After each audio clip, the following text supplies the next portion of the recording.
Hi, everybody. Welcome into the very first debut edition of the Maroon Devil Coaches Show with our brand new head coach, Sherman Holt. And, Coach, what a way to start out your career. I know last week was the first game for you as a head coach here at Swain County High School, and no better way to start with a win over North Buncombe. Tell me the feeling going into that game, and then maybe a feeling of relief and maybe some joy after coming away with a win last Friday. Well, you know, in that first game, you always try to make sure you got all your I's dotted and your T's crossed, and, you know, you're running through checklists and making sure you got everybody in the right spot and the game day prep. And so it's a lot of stuff that goes into it people don't know about. And, you know, coming away with a win, I told my wife, she said, well, did you enjoy it? And I said, about the last 2 minutes, because we got the ball back and we were able to take a knee. And so it was a good, hard-fought win for our guys, played well. And, you know, things that we messed up on, we can always correct. So. Yeah. Now, Coach, I'm going to ask you this question. I've heard this all my life, and you can confirm it or it may just be an old coach's tale. But I've heard that between week 1 and week 2, teams can really make some big improvements. What are your thoughts about that as we get ready for game number 2? Well, I think that's true. You know, one of my old coaches, Coach Moore at Appalachian, he always said the same thing. And, you know, we've kind of went into this week, what can we clean up, what can we correct, you know, what do we need to just kind of do away with for right now, you know, and just get good at what we're good at and try to, you know, come up with a good game plan. Yeah. Let's talk about some of the three big ones, the offense, the defense, the special teams. I know our offense really played well. A good running game. It looks like everybody was on the same page. Talk about the offense, if you would, and what you really liked and maybe a couple of things we can clean up as we get ready for week 2. First thing that I like, you know, I think we averaged 6.7 yards a carry. That's real good when you run the offense we run. And we were efficient in the passing game. You know, we were, I think, 6 for 9. And when we had to make a completion, we did. And so those were things that we done well, things we can do better, you know, penalties and turnovers. Anytime you have penalties and turnovers, that can kind of hinder you. And in the first half, we did those things. And so we were kind of slow out the gate.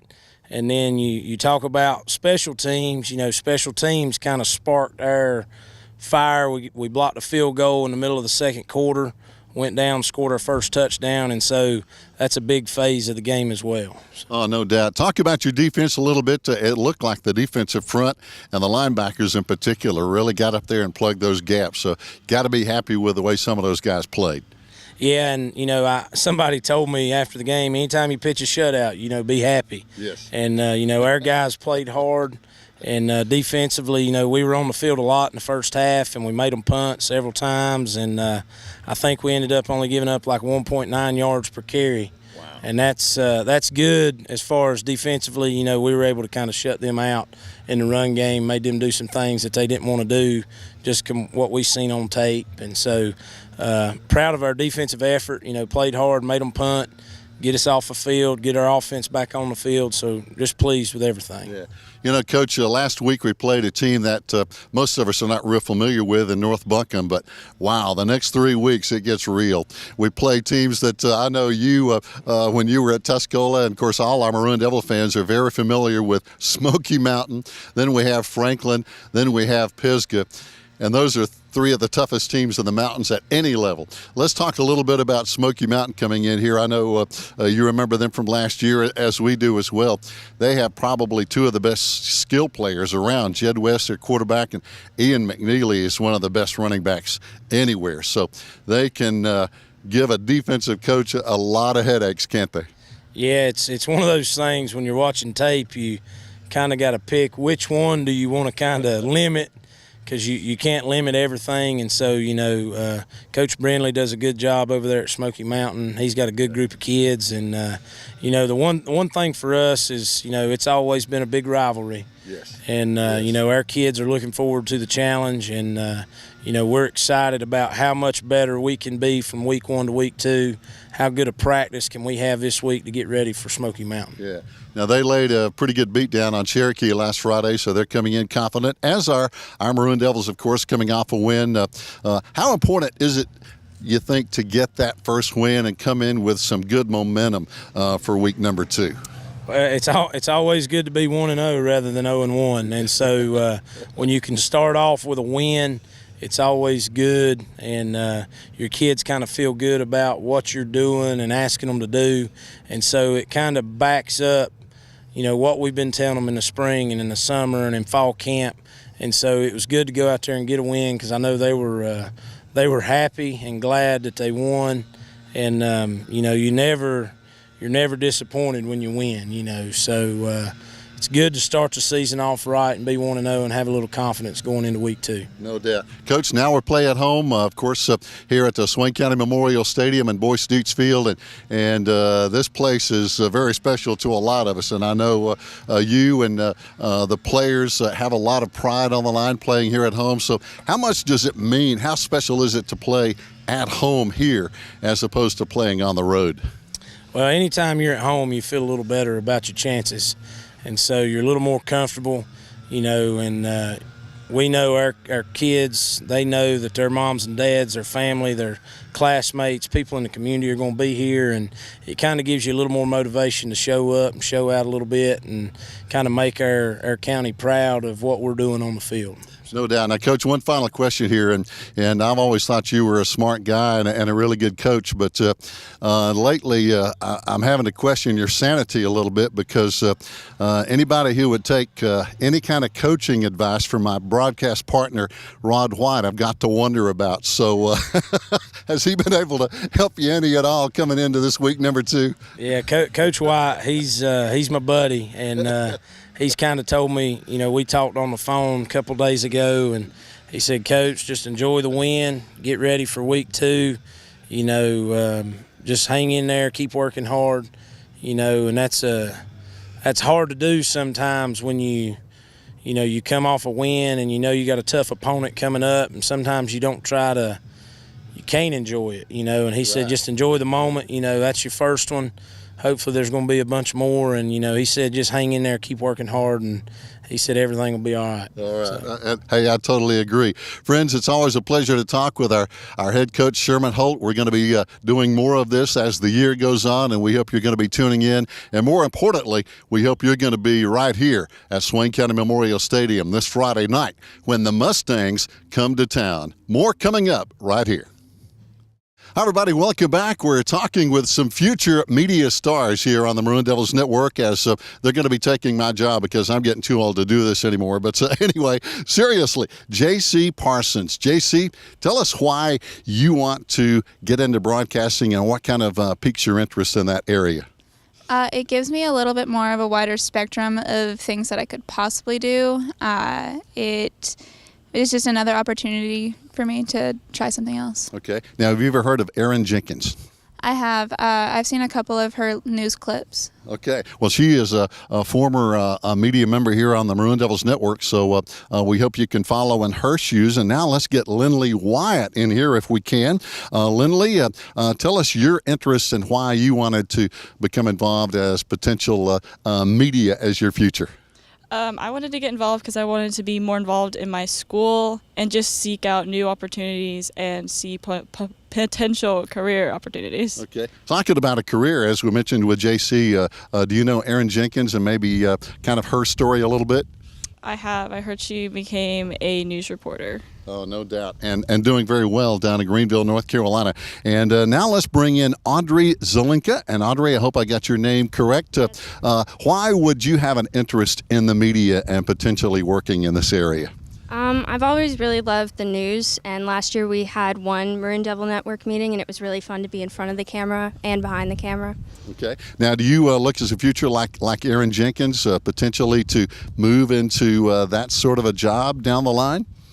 Maybe. Yeah, I know who she is. She talked to us on Leadership Day last year, and it was really cool to see someone from Swain doing such a big job. Oh, no doubt. So again, we want to say congratulations, and we hope to hear more from J.C. Parsons, Lindley Wyatt, and Audrey Zelinka as future members of the Maroon Devils Network. And believe me, they are probably much better than myself and Rod White. That's all I can say about that, but they have a bright future here at Swain County High School, and we wish them the best going ahead. Everybody, welcome back on the Maroon Devils Network as we get to talk outside some of the coaches and some of the future media stars here on the Maroon Devils Network. We get to talk with one of our key players, and that's Gabe Lillard. And Gabe, last week, big win over at North Buncombe. How did that make you guys feel, and how important was getting that win number 1 last week? Felt great, coming off of a not too good of a season. Coming on, winning our first game feels pretty good. Yeah. Now, I know it's, coming into this year, it's been a little tougher because we've got a whole new offense. We go kind of away from the veer a little bit now to a more spread, a little more offense. Has that been tough on you guys trying to learn this new offense and get ready for a new scheme? It's a whole lot different for linemen, but for the backs it's kind of the same. But it's been pretty difficult at times, but pretty easy for the most part. Now, I know you guys in the backfield, you've played together for a while, haven't you? Yes, sir. Yeah. Now, coming into this week, we have Smoky Mountain coming in, and they're coming here to Swain County Memorial Stadium. Talk about the rivalry and maybe the intensity that this game brings to town. Last year, it got wild in the whole stadium, and you could just hear it in the stands as loud. Yeah. Now you guys know a bunch of their guys, so that kind of brings a bigger intensity to the game, doesn't it? Yes, sir. We'd like to go over there and show them what's up. All right. Well, hopefully that'll happen this Friday night. So, hey, good luck against the Mustangs on Friday. Thank you. Appreciate it. Gabe Lillard chatting with us here on the Maroon Devils Network. We've got more coming up right here. Fans getting ready for week 2 here on the Maroon Devils Network. We get to talk with some of our assistant coaches. We've already talked with head coach Sherman Holt. Joining us now is assistant Austin Cook. Austin, hey, it's good to have you on the network here. Tell us about, for folks who might not know you here in Swain County, what your duties are here with the Maroon Devil football team.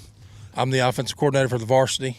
And, blessed to be here, happy to be a Maroon Devil, thankful for the opportunity. Yeah. So. Now, go back, if you would, Austin, and tell us about your background, maybe where you played football and kind of your coaching resume, if you will, that brought you up to this point. So I played football in high school at East Henderson for Coach Chappell, head coach at Pisgah. Played college football at North Greenville University. Coached at Rosman in 2018, 2019. An old familiar foe here in the Smoky Mountain Conference. Then I've been at Tuscaloosa the last couple of years with Coach Holt as an assistant. I was a special teams coordinator there and JV head coach. So, been around just a little bit, but love the game of football and I'm glad to be a Maroon Devil. So. No doubt. Coach, I got to ask you this, since you were at Rosman, looking back on those couple of years, what are maybe a memory or two that you can remember when Swain and Rosman got together and played? I know we've played over there on the mud a couple of times. That's one thing that always comes to my mind, but maybe some of the things you might remember about Swain Rosman in the old Smoky Mountain Conference days. I remember playing Swain here in 2018. We thought we were pretty good, and we got beat 42-7. So it's one of those things that they'd run that veer right down our throat and hit us in the mouth on defense. So we had a little bit of rude awakening, which was good for us. That's what we needed. But I remember those couple of years there, big kids on the offensive line, defensive line, and weren't afraid to hit you in the mouth. So yeah, Coach, talk about this a little bit. I know Coach Rod White has talked about this in the past as a head coach and as an assistant coach here at Swain County High School, and that's mountain football is the term he used. And a lot of people here, and probably at Rosman High School, use that term. And East Henderson. It just seems like a lot of these kids here in the mountains might not be the biggest, might not be the fastest, but I've got to believe they have a special toughness about them being from these mountains. What are your thoughts along that line? Well, mountain footballs to me is you come up here when it's cold in October, November in the playoffs, and you get hit in the teeth. You take one right to the jaw, and it's just a boxing match. You get backed into a corner, and you're just going to swing your way out. But I remember when I was in high school coming over here to Swain County in 2012, and Swain County made it to the state championship that year, and we thought we were pretty good. We were up 21-0 at half, and they come out in the second half and hit us in the teeth and beat us 28-21. So that's what mountain football is to me. Running it down people's throat, hanging onto the ball for 10, 11 minutes at a time, and playing really good, solid defense. So that's what we hang our hat on here at Swain County and in the mountains. So. Oh, no doubt. Well said. One final question, Coach. I know you're a busy man and got more coaching coming up here this afternoon. We got Smoky Mountain coming to town. They are a very solid football team. I think it's going to be a big step up from what we saw last week. What do you look for from Smoky Mountain getting ready for week 2? Smoky Mountain, they're good at what they do. Coach Brindley's done a great job over there at Smoky Mountain. Coach Brookshire was there, and he got sort of that program back on the right track, and Ricky took over. And they're going to be a 4-3 defense, play man over the top. They're going to be good. They're going to be big in the box. They're going to be fast. Got a couple good corners. So we got to bring our A game. Can't put the ball on the turf like we did against North Buncombe. That's essentially why the game wasn't 42-0. We shot ourselves in the foot a few times, and we can't do that. We've got to take care of the football. And playing a team like Smoky Mountain, if we put the ball on the turf and things like that, it'll get us in trouble. So we got to be good at what we do. All right. Once again, fans, Coach Austin Cook joining us here on the Maroon Devils Network. We're going to be watching, of course, the offense and the defense tangle with the Smoky Mountain Mustangs this Friday night, right here live on the Maroon Devils Network.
Live from Swain County Memorial Stadium in Boyce Dietz Field on the campus of Swain County High School, this is Maroon Devil Football live on the Maroon Devils Network on a Friday night. Hi, everybody. Gary is along with Cody White joining me here tonight for the home opener for first-year head coach Sherman Holt. And, of course, Cody, you're an old pro at this, but you got some big shoes to fill with your dad up on top working the headsets tonight. But it's good to have you back on the broadcast. Absolutely. I'm so glad to be here. I'm glad to be part of the Maroon Devil football once again. It's well, you're a great part of it as we go back. It's really hard to believe. I was thinking about this coming into the ball game tonight.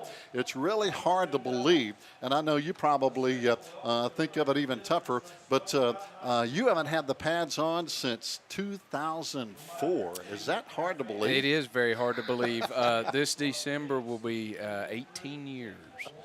Since I wore the pad. So there's more time has passed since the state championship game than as old as I was when I played in it. So that's a shocking thing. It really is. I know Cody was part of that great 2004 team that went undefeated 25 years after the 1979 team pulled off the same success. But it's just good to be back here at Swain County Memorial Stadium. Of course, we want the best for Coach Sherman Holt in his first year as our head coach. He came off a big win last week to open up the season and his career, actually, as a head coach with a 21-0 win over North Buncombe. And that's good, Cody. As you know, you've been around your dad and coaches all your life. And as Coach Holt said, hey, it's a lot better to be 1-0 than being 0-1. Absolutely, and it gets that motivation, and it gets the momentum for the players. They build confidence in what they're being taught, more confidence in what they've learned, confidence in each other, and the more you can do that and progress throughout the season, the better you're going to be. Oh, no question about that. As we watch the teams warm up, as you can see on the video screen here, we see the officials. Matter of fact, they're over there talking to Coach Sherman Holt now, and that's another big question mark while they're zooming in on the officials here this year, Cody, and it was a problem the last couple of years. I know some coaches have already made an issue about, hey, we had a bad call here, we had a bad call there. but it has been very difficult getting officials to referee high school football and all other sports. And it has, and you're going to have inconsistencies with Yes. that. These folks are coming out here, and I might add, they're probably not making a pretty penny to be out here, but they're volunteering their Friday nights. They're traveling long distances. They're coming here, and when you have those that are getting new into it, yeah, they're going to make mistakes, but understandably, you know, they're here, they're trying to do it, and I hope that they're doing the best that they can. Oh, no doubt. As I talked to a couple of guys last year, I went over to Henderson County and watched the game during our open date, and talking to one of the old heads who had been officiating a long time, and he says, look, I've got a guy out here tonight.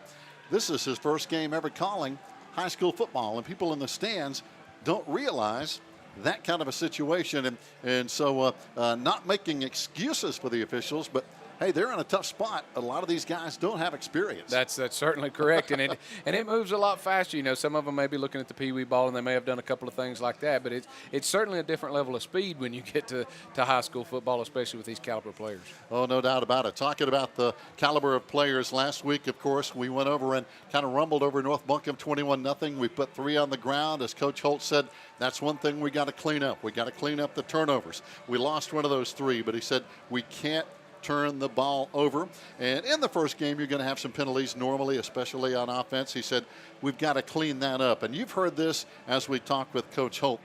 It seems like a lot of teams really make a big improvement from week 1 to week 2. So we hope that's the case. Absolutely. You know, you don't practice between games just to remain the same or be consistent in what you're doing. If you're not bettering yourself from week to week, you're going to end up getting beat. So that's what they do. I'm sure they're working on holding on to the football, not getting as many penalties. I'm one to talk. I know the importance of hanging on to a football. I know that they've done that. I know that they've really focused on that. And that's going to hone itself down no matter what as you go throughout the season. The kids are going to learn a little bit more about it, and they'll chop those penalties down because those are unnecessary and certainly hurt you and can put you in a bind real quick. Oh, no question about that. Talking about kids, we see a lot of the youth players over in the Maroon Devil end zone leaving the field now. This is youth night. I understand the youth cheerleaders are going to be performing with the varsity. As you can see on the screen, look at all those kids. They're playing youth football here in Swain County. And hey, their dream when they're that age is to grow up and be a Maroon Devil here at Swain County High School. Absolutely. That's where everybody starts. That's where your love of the game begins, right there. And then you begin to idolize these larger athletes that you have, and you want to play like them. You want to see it. I saw one that went up just a moment ago, Albert Rose. You know, he was one I looked at when I was really, really young, and my brother looked at. So this is it's really good, and it's really good to see that support. And if you want to have these players continue out throughout their career and develop a love for football, and specifically Swain County football, you got to start them at that age. Oh, no question. You know, coming in tonight, Cody, this is week number 2, again, under Coach Sherman Holt. Now, we've got a new offense. And, you know, I talked with Gabe Lillard about this a little bit. We're going away from the total veer, which was a mainstay here at Swain County for many, many years. Now we're kind of opening things up with more of a spread look, if you will. So I'm sure that takes a little bit of time, maybe a lot of time, to get used to when you're looking at a new offense. It does. The biggest difference is going to be in the backfield, obviously with the quarterbacks in the backs, but up front wise, it's actually not that different. They're just doing a little different thing, running the veer a little wider and running it from a shotgun. That gives the quarterback much more time to be able to read, but the principles are the same, so hopefully they'll be able to maintain that. But again, it's a learning curve, especially for those in the backfield. You know, you mentioned that, and Gabe kind of said the same thing. He said, look, we've played together. He and Josh Collins and Reese Winchester, some of these guys in the backfield, they have played together, and as we see the cheerleaders on the field, now we see looks like some of the very young cheerleaders all the way up to the varsity level, going from the youngest left over to the right with the varsity, and they're down there also. So, hey, cheerleaders put in a lot of time too, Cody. I mean, they put in a lot of hours of practice just like the players do. And absolutely, and this is an atmosphere. This is not just the football players. This is not just the game. It's this atmosphere, and it's the atmosphere with the band, the cheerleaders, the concessions, the fans, the football team. And that's what we love. That's what we want to have, and that's what we're all about. And that's interesting. The football team's going up the bank here. Wow, that is an interesting look over there on the far bank, over behind the Maroon Devil Fieldhouse, up where the state championship signs are. As you can see now on the screen, all the players are going around and they're touching that sign, much like the rock down at Clemson University, for example. They all touch that rock when they run down that hill. And now, and you can see the fans are getting into that, watching the team and the coaches. They're going around, they're touching that sign. It started in 1979 with a state 2A title, and our last title was 2011. So they're checking that sign out, and wow, I like it. And that's part of a new atmosphere, and that's what Coach Holtz is going to bring. That's what he's going to be trying to do. And you want to develop an atmosphere and a love for the game that's not just on the field, but it's all about the process. And that shows, I think, a respect for a tradition, Cody, because there is such a tradition here at Swain County High School, and that sign reflects a lot of that tradition. It most certainly does, and that tradition, it is important, but it's important for the kids that are playing right now. It's not important for us that have come before. It's important for the kids that are playing right now, because we're here, we support them, and we support what they're trying to do. And we're seeing the cheerleaders as they're getting a close-up shot with Kent Maxey down there on the field, giving those cheerleaders definitely a close-up shot. Way to go, Kent Maxey, down there with all the varsity and the youth league cheerleaders down on the field here at Swain County High School. Fans, we're going to come back in just a moment and take a look at some of the individual players that are going to have a real impact on this football game here tonight. Stay with us. We've got more coming up here on the Maroon Devils Network.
You put them up, we'll talk about them.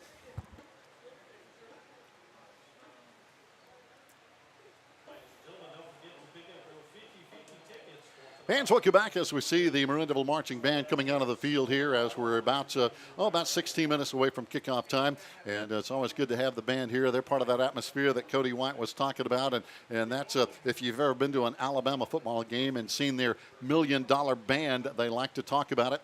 And they are into the band. And if you go to a game at Western Carolina University, they have one of the greatest bands in the entire country right there in Cullowhee. And Cody, I mean, they go sideline to sideline. They most certainly do. When I was there at Western, when the brass section would begin at halftime, it would almost blow your hat off when they started. So, yeah, they certainly, the Pride of the Mountains, have a lot. Oh, no doubt about it. Talking about some of the guys that we're proud of course, we're talking about some of the individual players that are going to be leaders on this year's Maroon Devil football team. Some of the guys in the backfield we didn't mention by name, but they are outstanding. Now we're looking at the guys in the defensive secondary. Let's look at this group. Riley Winchester and Austin Jenkins, the two corners. Then our safeties, Reese Winchester, who is also our quarterback, and Gabe Lillard, the strong safety, one of our stud running backs. This is a talented group. It most certainly is, and it is good. You know, not only is the fact that we're 1A football and we have to play both sides of the ball a lot, when you have those kind of folks that are playing offense and defense, they understand both sides of the game. Our backs and receivers, as you can see, our quarterback, Reese Winchester, as we mentioned. Last week, Reese was 5 of 8 passing. His long was 34 yards. He hit 63 yards worth of passing at North Buncombe. Gabe Lillard had a huge game, 12 carries, 129 yards, 1 touchdown. He broke one for 59 yards. Big game for Gabe.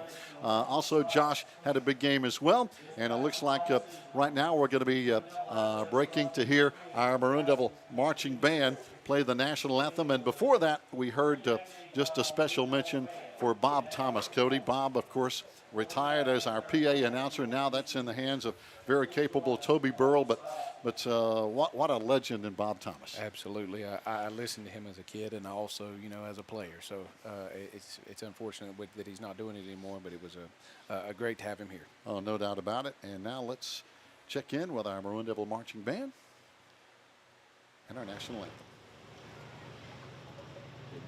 Thank you.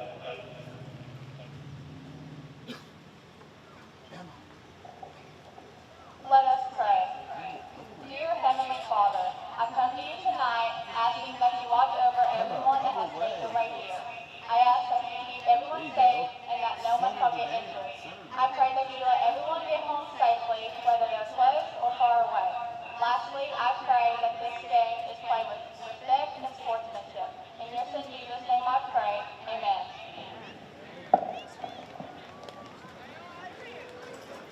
And now, we'll stand with attention and face the flag, which is in the field outside. Swain County High School Marching Maroon Devils will play our national anthem.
White. Oh.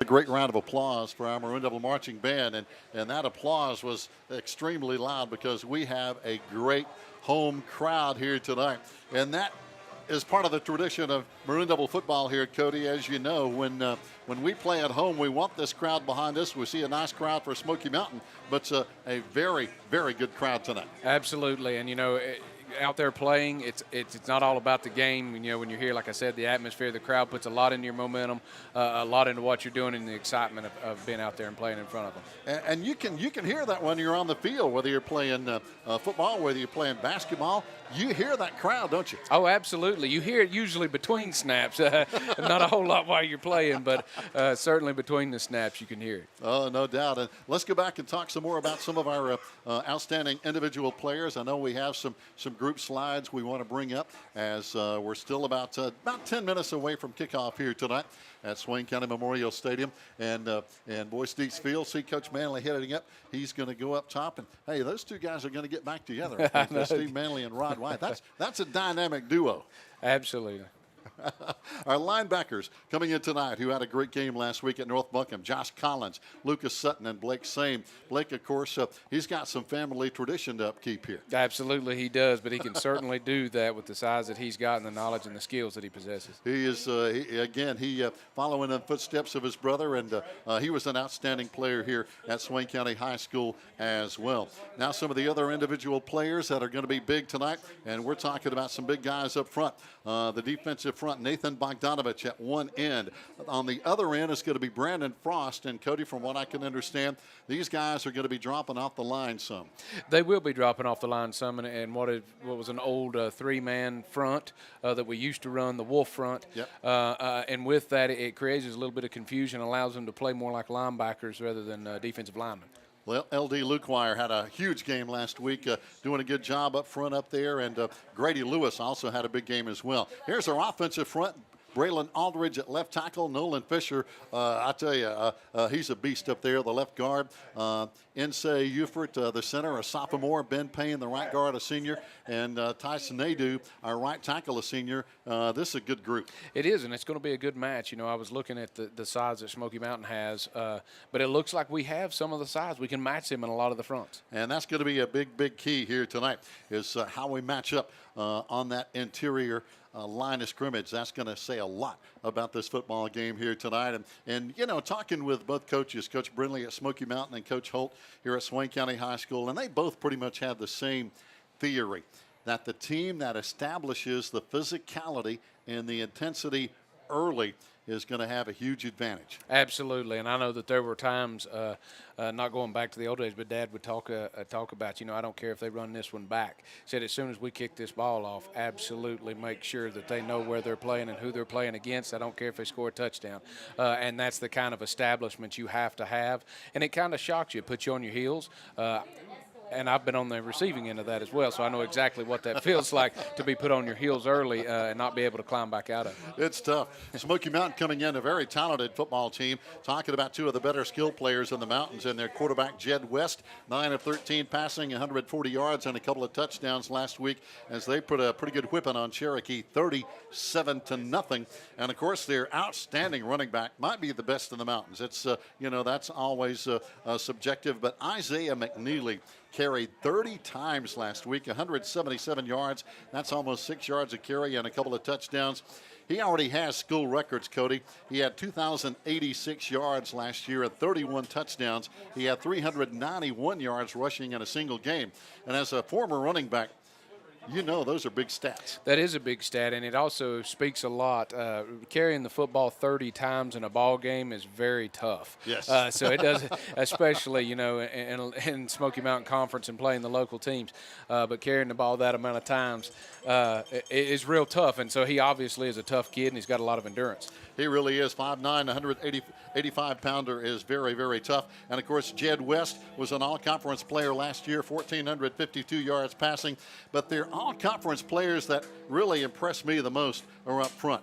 And we're talking about Mabry Bumgarner, their all-conference center, their left guard, all-conference Tyler Bailey, and the left tackle, Zeb Fisher, another all-conference player. Not huge, 5'9", 200 for Bumgarner. Bailey, 6'1", 260. He's a big kid. Fisher is 6'3", 235. But when you've got three all-conference players from center to tackle, guess where they're going to run? Absolutely, and I will say this, being a former running back, that having three all-conference linemen is how you can get 177 yards in a football game. I promise you, you don't do that by yourself, and it's not for the workhorses up front. That's the only way a running back gets what he can get. Now, one thing we're going to watch here tonight, our Maroon Devils, I think, have four players that play both ways. Nathan Bogdanovich plays both ways, Reese Winchester, Josh Collins, and Gabe Lillard. Smoky Mountain has three players that play both ways. So this is a plus, I think, for both teams, because normally in 1A football, you have 7 or 8 guys who play both ways. So hopefully this will be a plus. Hopefully it will be a plus. And I know that that's something Coach Holt has really focused on in the offseason and in the beginning of this season, is conditioning the players. Because if you want to have kids playing both sides and then to go deep into the season, into the playoffs, you've got to have that conditioning, especially right now when it's still August, it's still hot. The kids have got to be conditioned to playing both sides of the football. Fans, no doubt, stay tuned. We'll be back with the opening kickoff when we continue live right here on the Maroon Devils Network.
Welcome back to Swain County Memorial Stadium in Boys Dietz Field. Matter of fact, I was talking to Coach Dietz's sister, Sherry. They were hoping they could come down and watch the game tonight. I hope they're here tonight, as it's always great to have former coaches and former players here in the stands. And Cody, I think that just adds to the whole atmosphere. It does. And you know, it's not bringing back the old, but it's showing that the people that used to be here before you and all of that are here to support you and be a part of this program continuously, no matter what. And that's so important, I think, and that's that tradition that when you look at some of the great football programs in the country, I'm talking about at the collegiate level, like the Alabamas, the Ohio States. Clemson has now established it. Georgia's bringing it back. All those have that great tradition they look back on. Yeah, and you have to look back and you have to look forward. I mean, it's just establishing that along with the atmosphere, and I think we're getting it. We're getting it back, and I hope we can do it on this kickoff. I hope it's like we talked about earlier, that we can establish our will immediately and let them know exactly where they're playing and who they're playing against. You better believe it right out of the gate. I know there was a little concern last week talking about special teams. Hopefully that will be something that we're going to be working on here tonight. Absolutely. Back deep is going to be, looks like Jarek Jones. He's going to be one of their wide receivers tonight. He's going to be returning. And also back there is going to be Jesse Jones, one of their up men, Jay Stillwell. And then they've got Damari Williams. He's their outstanding receiver for the Mustangs. So they've got some very quick people back there, as it's going to be Brendan Lanning, number 23, kicking off for the Maroon Devils. And here we go. It's going to be a line drive kick, angling toward the sideline, and it's going to be going out of bounds. That means the Mustangs will get it up here about the 30, 35-yard line to get things underway. 1st and 10. And now let's see who can establish control of that very important line of scrimmage. And that's a really good thing. And, you know, I like starting on defense. I think you can deflate an offense if you can get them 3 and out, or just hold them for a punt or something like that. Then you can get out there on offense and really start pushing against them. So I like starting on defense, and let's hope we can do it right here. And here we go as now the Mustangs, of course, they're in their blue pants, white shirts, got some black helmets. Maroon Devils in solid maroon from head to toe with some white trim and white numbers, as it'll be at the 35-yard line with the kick going out of bounds. That's the automatic rule. And now here come the Mustangs with twins on the left side. Got one back in the backfield right beside Jed West to season the shotgun. And lining up back there with him is going to be Damari Williams as he turns, fakes, flips it out to the left side. There's Williams. He's got the speed. He breaks it inside the 45, down inside the 41-yard line for a big gain before being brought down by Lucas Sutton. And that's just a sweet pass. It's the same thing you would do out of the backfield, and all they did is just flare him out and throw him the pass and get blocking on the edges. So I'm sure that's something we'll adjust to, because it's not something you can see right at the snap. Williams, of course, the leading receiver last week. He's an all-conference receiver back for the Mustangs. Last week he had 5 catches, 113 yards, but 2 big touchdowns in that 37-0 win against Cherokee. Looks like basically the same set now for the Mustangs, as they're going to have almost a wing over there on the left side. First down and 10, and it's going to be the first carry of the night. And this looks like Jarek Jones is going to be carrying for the first time for the Mustangs for a short gain. And what they're looking at is an old school T offense almost, but it's not that much different than what we run.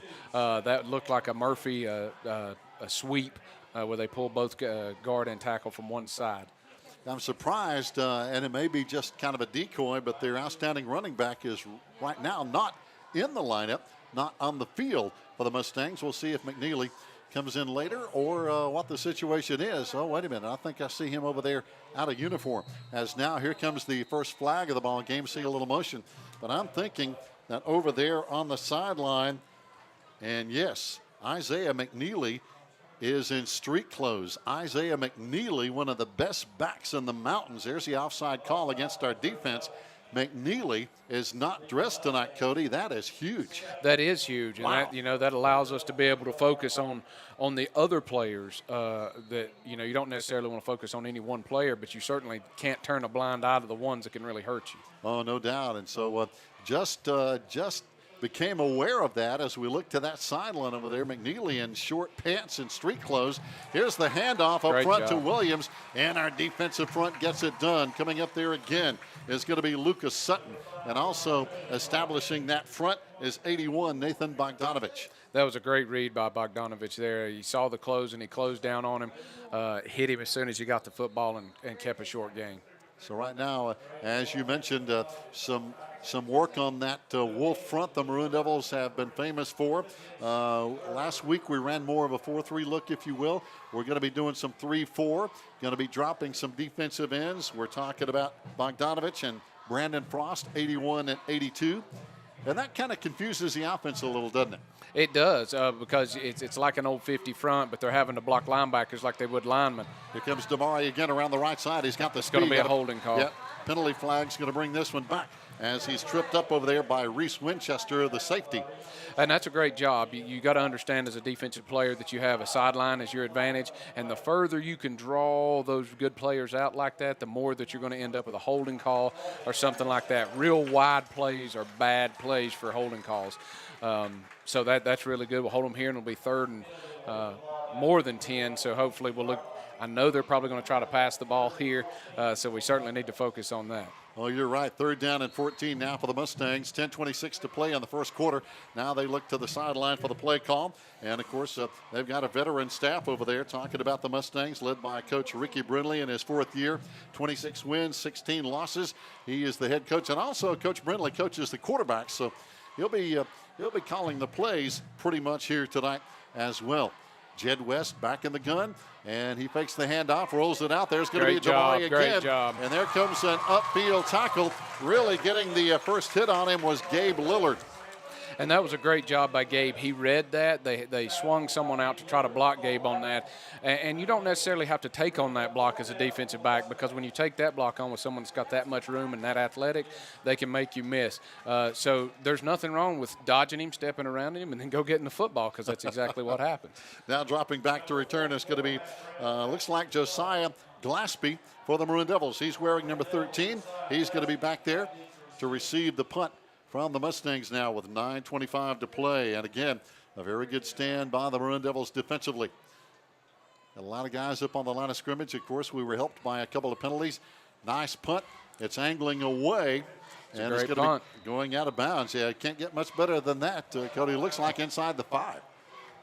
Or close, 6-yard line. Yeah, maybe. Right at the 6-yard line. I mean, you can't ask any more out of your punter than that right there. You pin the opposing team inside the 10-yard line. That's you got to call that what it is. That was a great punt. Oh, no doubt. And special teams is so much a part of the game. Whether it's punt coverage, kick coverage, your return game, your extra points, your field goals, probably doesn't get enough coverage, but man, is it big. It is big, and then a lot of people, you don't think about it, but aside from field goals, a punt return for a touchdown is the same as if you throw or run it. So you said it. It's just like another offensive play or defensive play. Got Lillard, looks like split out wide to the left side this time, as now it's going to be Maroon Devil football. No, that's going to be Gabe in the backfield, gets the call, and he's going to carry for a very short game. Split wide over here was actually Austin Jenkins, but the Mustangs up front, very tough defensively and some good size as Gabe gets up for basically no gain on first down. He lost a shoe there, so that's what it took him a little bit longer to get up. I was worried for just a second, but looks like he just ran out of his shoes. Yeah, we don't want to, as we were talking about, we don't want to see an injury to one of our key players, as we're seeing for the Mustangs with Isaiah McNeely over there in street clothes. And again, Isaiah ran for 177 of their 223 rushing yards last week. That tells you how big he is in the offensive scheme. This time, tight end.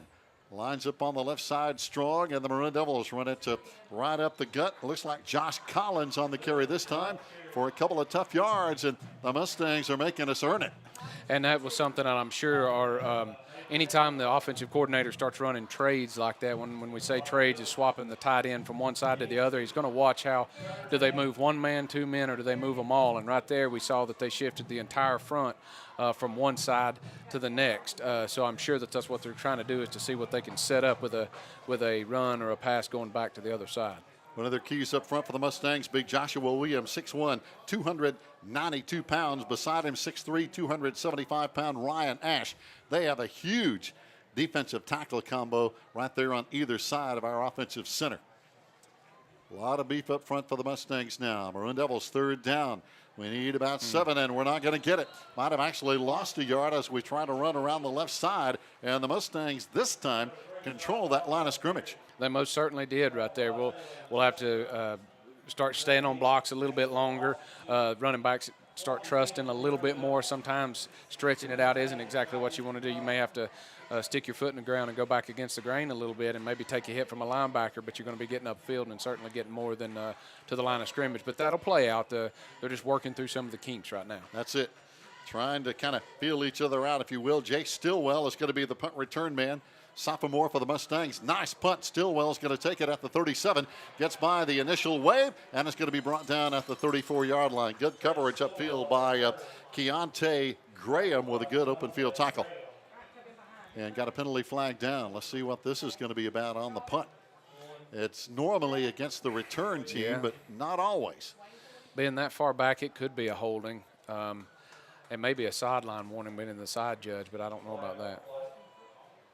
So the officials chat, and let's see what the call is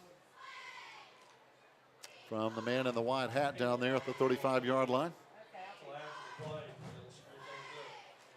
And it is going to be a hold on the punt team and on the return team. And probably 80% of the time on the punt, that's the call. Somebody's holding on the return. And that's fortunate for the Maroon Devils right now, Cody, as the penalties are going our way. And they said that was a holding call? Yep, holding against the return team. So that's going to move it back to the 39-yard line. I just thought it would go back further than that. Yeah, that doesn't seem like much. It looked like he only went 5 yards. So that's why I was That's I don't know. That's, again, the officiating, I guess. I'm not real sure. Yep, yeah, that's an interesting mark-off. This time they're going to hand off and run to the left side, and that's a good side to run to over there for the Mustangs. That's where they have 3 out-conference players. But again, our Maroon Devil front stops it for 1 yard. What I'm seeing is our secondary and our linebackers are really filling the lanes, and when they're coming in there, they're hitting the running backs hard. And I anticipate to start seeing the running backs slow down a little bit as they start running in there to dodge that. So we need to keep establishing that as we go throughout the game. Jed West looks to the sideline. Again, beside him in the backfield is going to be Jarek Jones, a sophomore, who is trying to fill the shoes of Isaiah McNeely, and those are huge shoes. Pass down the field, just over the top, just off the fingertips of Damari Williams. That was a great pass because he threaded the needle between 2 defenders who had him covered very well. Any other variation of that, and it doesn't even get close. He just missed him by inches. As again, Williams is a dangerous player. He's 6'2", he's very quick, and obviously very athletic.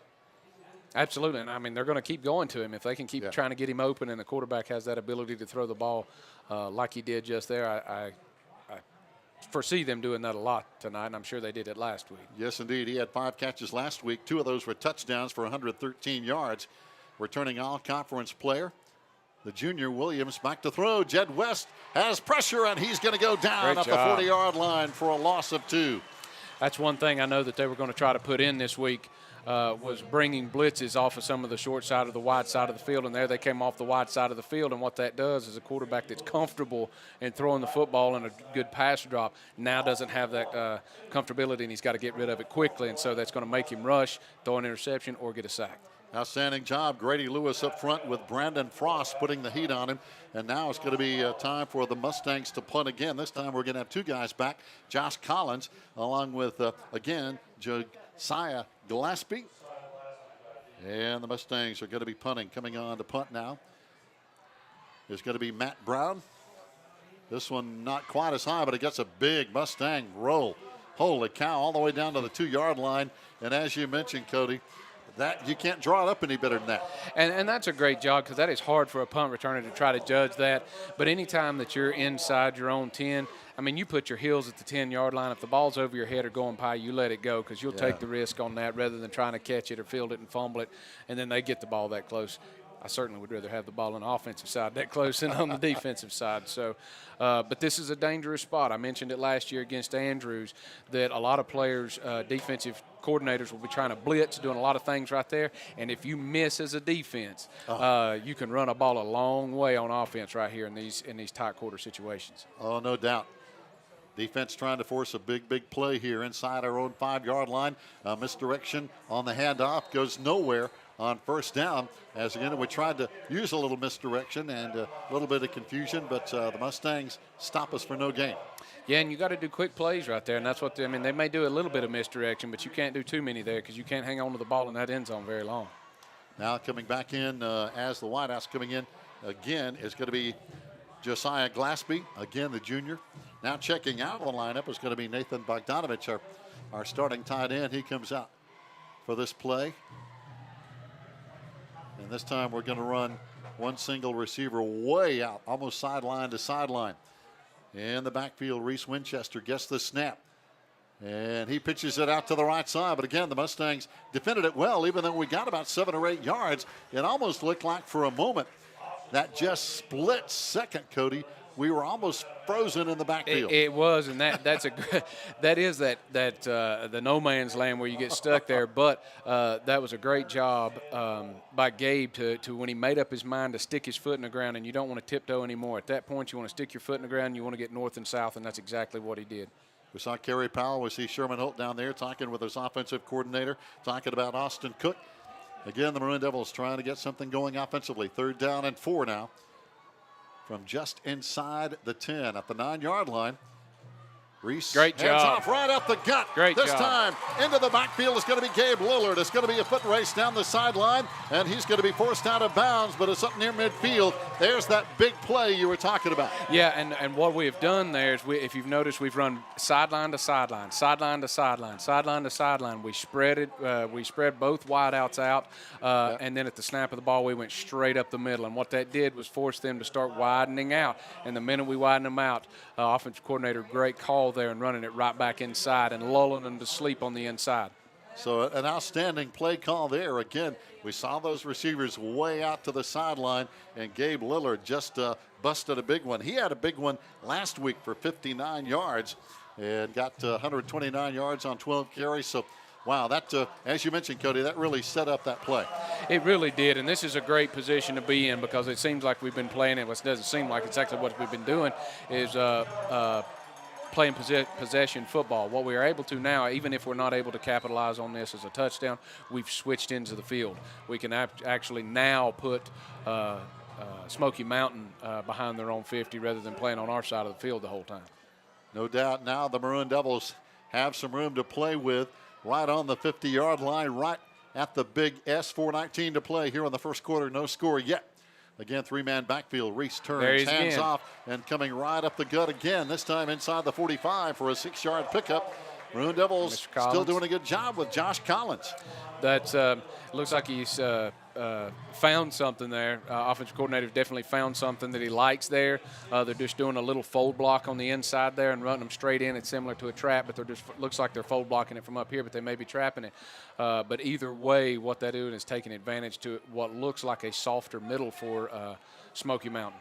So now again, the Maroon Devils run the receivers wide on each side of the line of scrimmage. 4-man front for the Mustangs. Same backfield, rolling to the right side. Bogdanovich, strong side right with the tight end. One man with him, ball on the ground. And there is a loose football. The Mustangs say they have it. And it looks like the officials are going to agree. As the ball was loose in there, Cody. And that's what Coach Holt talked about. We had 3 on the ground last week. Got to take care of those. And that's part of the learning process for the quarterback on that, the Reese and the center.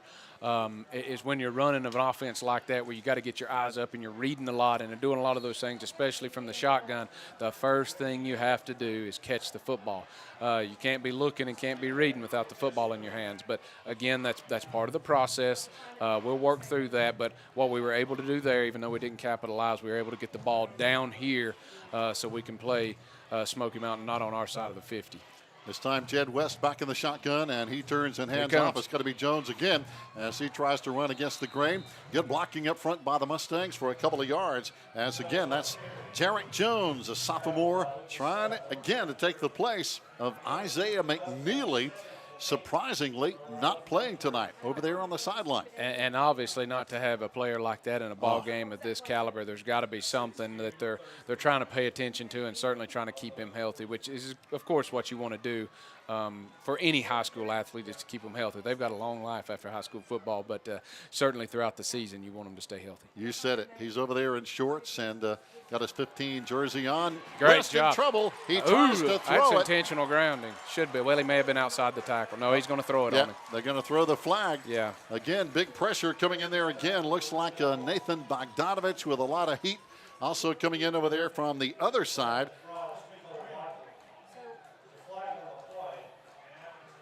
Looks like it's going to be intentional grounding, no doubt, but Bogdanovich, a huge, huge play over there. And I was thinking about it. He made it outside the tackle, but the pass has to pass the line of scrimmage. And when he threw that football, it never even made it to the line of scrimmage, so I believe that's intentional grounding all day long. Cole Weichel also over there putting on some heat. So that's again, a great that pressure job. Was big. Absolutely. That's a great job of putting pressure on that. As long as you can contain, and don't let the quarterback in those situations get outside of you or be able to scramble a little bit, that pressure is really going to hurt a precision quarterback like Smoky Mountain has. And again, West all-conference returning quarterback out of that Mountain 7 conference, trying to hand off on a draw play, but nowhere to go. Penalty flag down, a second flag down, probably a holding call. I think they're both holding calls. I think that's what they're trying to do. When anytime you're running a spread offense like that, and I'm telling you, you try to get to the sideline, there's going to be holding calls. And as much as we're blitzing, and running and putting pressure like that, we're getting by them so fast they're having to reach out. And anytime you extend your arm as an offensive lineman to try to block somebody, you're going to get a holding call every time. So there's the holding call. One of those is going to be kept. The other one is going to be, looks like declined. So it's going to bring up let's see, is that going to bring up fourth down? Yeah, they'll decline it on that and make it a fourth down and get them to punt the football. So now coming on to punt again. Doing a good job so far tonight, Matt Brown, but this time he's going to be punting from inside his 15-yard line. So now the Maroon Devils are going to drop again. Josiah Gillespie. They're missing a player. We've only got 10 on the field. Uh-oh. One guy's now Gabe Lillard. Yeah. He's one of our top guns. He's fine right there as long as he can just. Yeah, got plenty of time. 10 you seconds don't have on to the get play set clock.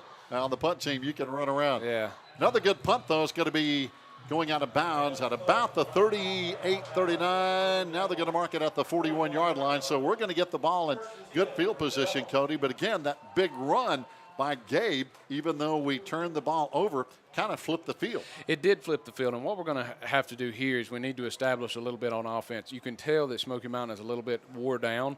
They don't have near the speed that they had when they first came out. And what you're seeing is they were able to establish so much dominance on Cherokee last week that it came so easy, and they ran into a couple of obstacles. Now, with only one big play, they're probably getting a little deflated, so we can take our chance right here and get some momentum back. First down and 10 at the 41-yard line. Maroon Devils got a man in motion, and it's going to be a toss out to the left side, but the Mustangs have it covered with double-digit tackles over there. Dylan Farmer coming up with the initial hit as they cut that play back inside along with Jay Lacey. So nobody fooled on that play. They weren't fooled on that, but one thing that I did notice is the linebacker came out to cover the pitch man, which meant there was nobody left for the quarterback. So if they can seal up the end, there's no way they can have a middle linebacker playing quarterback protection on a veer play. So I love seeing the fact that in a veer offense that an outside linebacker is covering pitch, because I know where I'm going next. Reese Winchester back in the gun again. Again, receivers, one man left, one man right. Two backs right beside Reese, back of the backfield. Takes the snap, hands off. Collins right up the gut. Collins out to the 43. Gains about 3, almost 4 yards to the 44. They're going to call it with a minute and a half to play in the first quarter. No score. Neither team really threatening so far. It's kind of a feeling out chess match right now. That's exactly what it is. But you know, I like this kind of chess match because nobody's really doing anything. Of course, we want our Maroon Devils to certainly bust one right here. But what we're doing is just barely swapping sides of the field at this point and really filling it out. So with a team of the caliber of Smoky Mountain, this is a great job on what we're able to do at this point in the game. Got a wing on the right side, right on the tail of the tight end over there, strong side right. And that's where we're going to try to run over there a little bit as Josh Collins carries for just a couple more yards to the 46-yard line. The going is tough between the tackles. It was. We tried a little bit different blocking scheme there with the front that they had, more of a zone blocking where everybody steps in the same direction. You see it a lot in Franklin, and Smoky Mountain does it too. So we're trying to switch some things up. You mentioned exactly right. It's a chess match. We're changing things as minute as blocking schemes just to see what kind of reaction we get out of Smoky Mountain. That's it, to see where we can gain that slight advantage that could really be big. Coming on to punt now is going to be Brendan Lanning. Sophomore drops it, picks it up, gets it away. Might have been partially blocked. We're going to get a little bit of a roll, but it's going to be down to the 39-yard line as, we struggled in this area a little bit last week at North Buncombe and still got some work to do on special teams, but now the Mustangs with a 1st and 10 with the final play of the first quarter coming up. Yeah, that's again, you got to catch the ball before you can do anything else. And I know it's hard, especially as a punter, because as soon as you get it, you want to look up to make sure nobody's going to be right in your face to block a punt. But that's one thing you just have to learn to trust the guys in front of you, and you can't be worried about that. And you just got to be able to catch the ball and kick it downfield. That's it. And now let's see. We may see one more play. Yep, one more play. The clock is not going to start. Looks like we got about 3.5 seconds. And the Mustangs will line up. Look at our Maroon Devil defense right now with that 4-man front. They've got two twins. See, they're going to run him, see if jet sweep probably that way, or trying to just up the middle. Trying to screen. That's a fumble. Get it. Yep, and on the football is going to be Lucas Sutton. They're going to say incomplete, but wow, that was close. It was close. I will say it was close. I couldn't see it a whole lot up here, but anytime you got a middle screen and the catches the ball like that, you got to pay attention to him. Fans, that's going to wind up the first quarter. No score here at Swain County High School. We're going to take a break. We'll be back with quarter number 2, all tied up at 0-0. Hey Maroon Nation, my name is Erin Jenkins and I'm an alumni of Swain High and also the Maroon Devils Network. The network you're watching right now helped me chase my dreams and get my start in broadcast journalism. From weekly interviews with Coach B to hosting game day specials and even getting to sit down with some of Swain High's greatest football legends. History of the Maroon Machine. All of things helped get me to WNCT 9 on your side in Greenville, North Carolina as an on-air news reporter. Right now, you can help other students just like me to chase their dreams by liking, subscribing, and sharing the Maroon Devils Network. As always, go Big Maroon!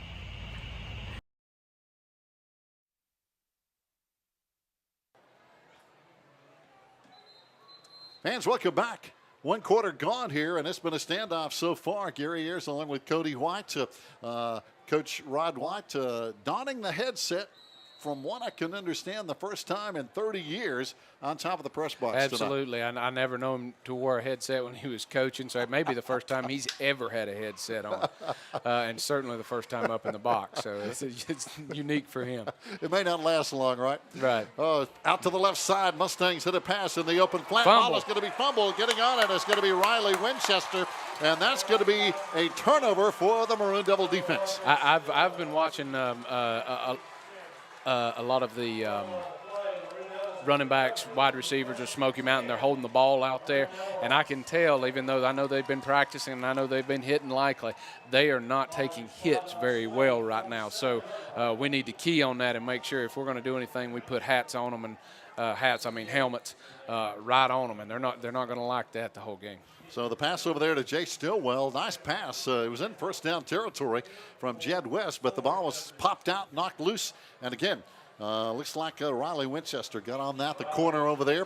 One of the Winchester guys getting it done. First down and 10 now at the 47-yard line.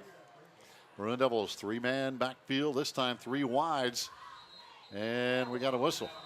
Got a penalty flag. And probably going to be on us if it's a dead ball. Delay a game, I guess. Yep. Normally when it's thrown by that guy way back there, it's delay of game. Because that's about the only thing he can call watching the play clock. There wasn't a whole lot could have happened there, and he certainly can't see the line of scrimmage. So. That's it. So we're going to back up 5, first down at 15. And so far, I believe that might be our first penalty. The Mustangs have had 2 or 3 that have hurt them early.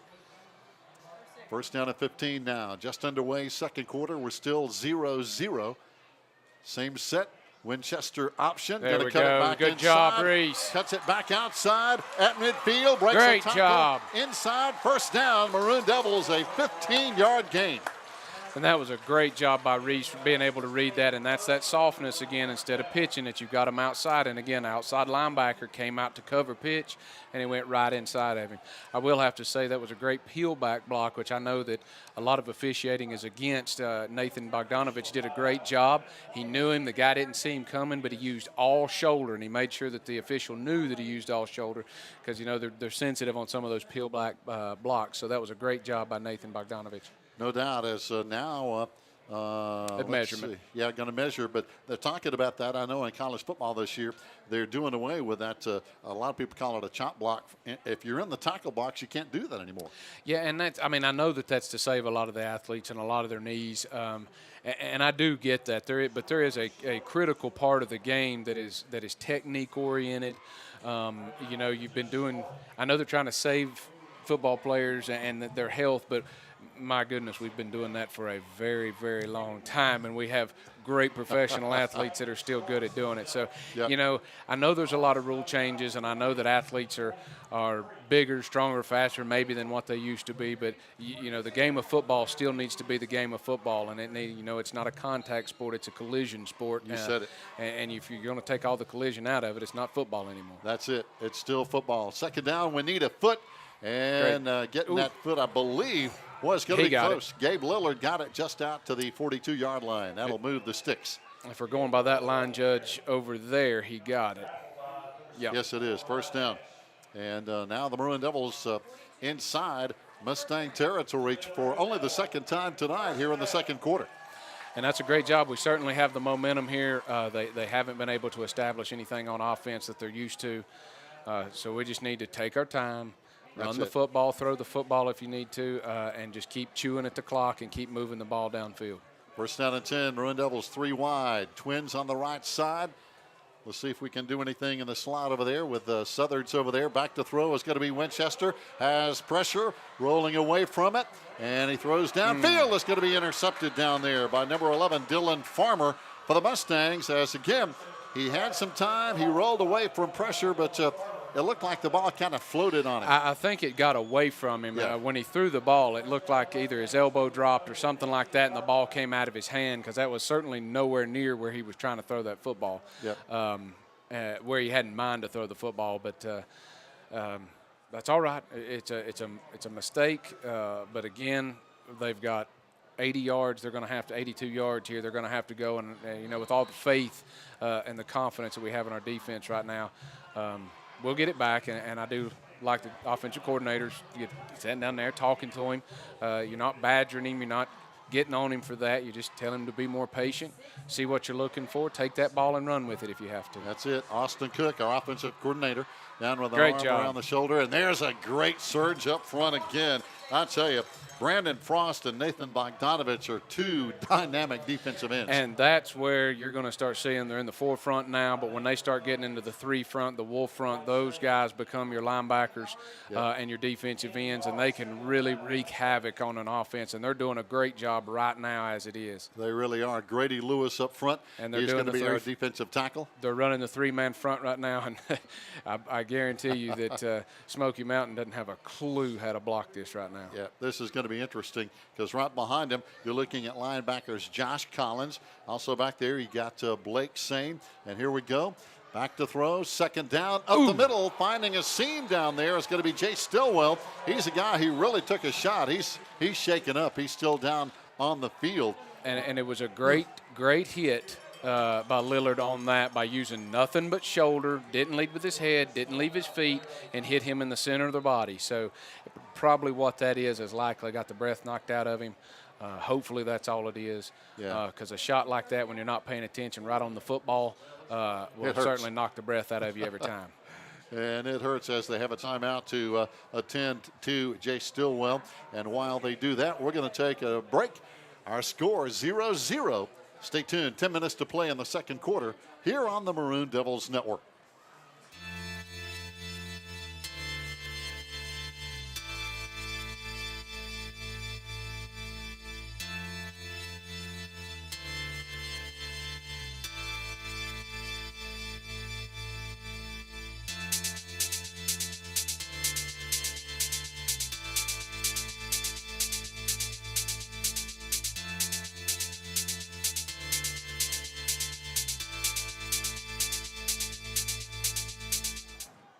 First down and 10, Jay Stillwell popped up, and he's going to be walking off. He's going to be okay. And it looks like we've got a timeout here called by the Mustangs as they want to talk it over. But it was good to see Stillwell get up, and he's okay, Cody. Absolutely. Anytime a player goes down, these young athletes, you want to make sure that they get up. And a lot of times it's not a lot. It's something like you got the wind knocked out of you, because it is football. But, sometimes it's not. But it's great to see him get up, get out, and, be able to come back in just a minute and keep playing the game. Some other sports coming up while we have just a moment here on the Maroon Devils Network. Coming up Monday, our Swain boys soccer team is going to be hosting Franklin on Monday right here at 6 p.m. next week. Then on Wednesday, they're going to be home hosting Invest Collegiate Imagine. That's going to be at 6 p.m. So 2 home games for the soccer team next week. Cross country, as a matter of fact, coming up tomorrow, going to be taking on Hendersonville. That's tomorrow morning at 8:30 for the Swain cross-country team. And, of course, JV football coming up next week. Conference play gets underway away at Robbinsville. And next week for our Maroon Devil Varsity, we're going to be at Franklin as this Mountain 7 play continues.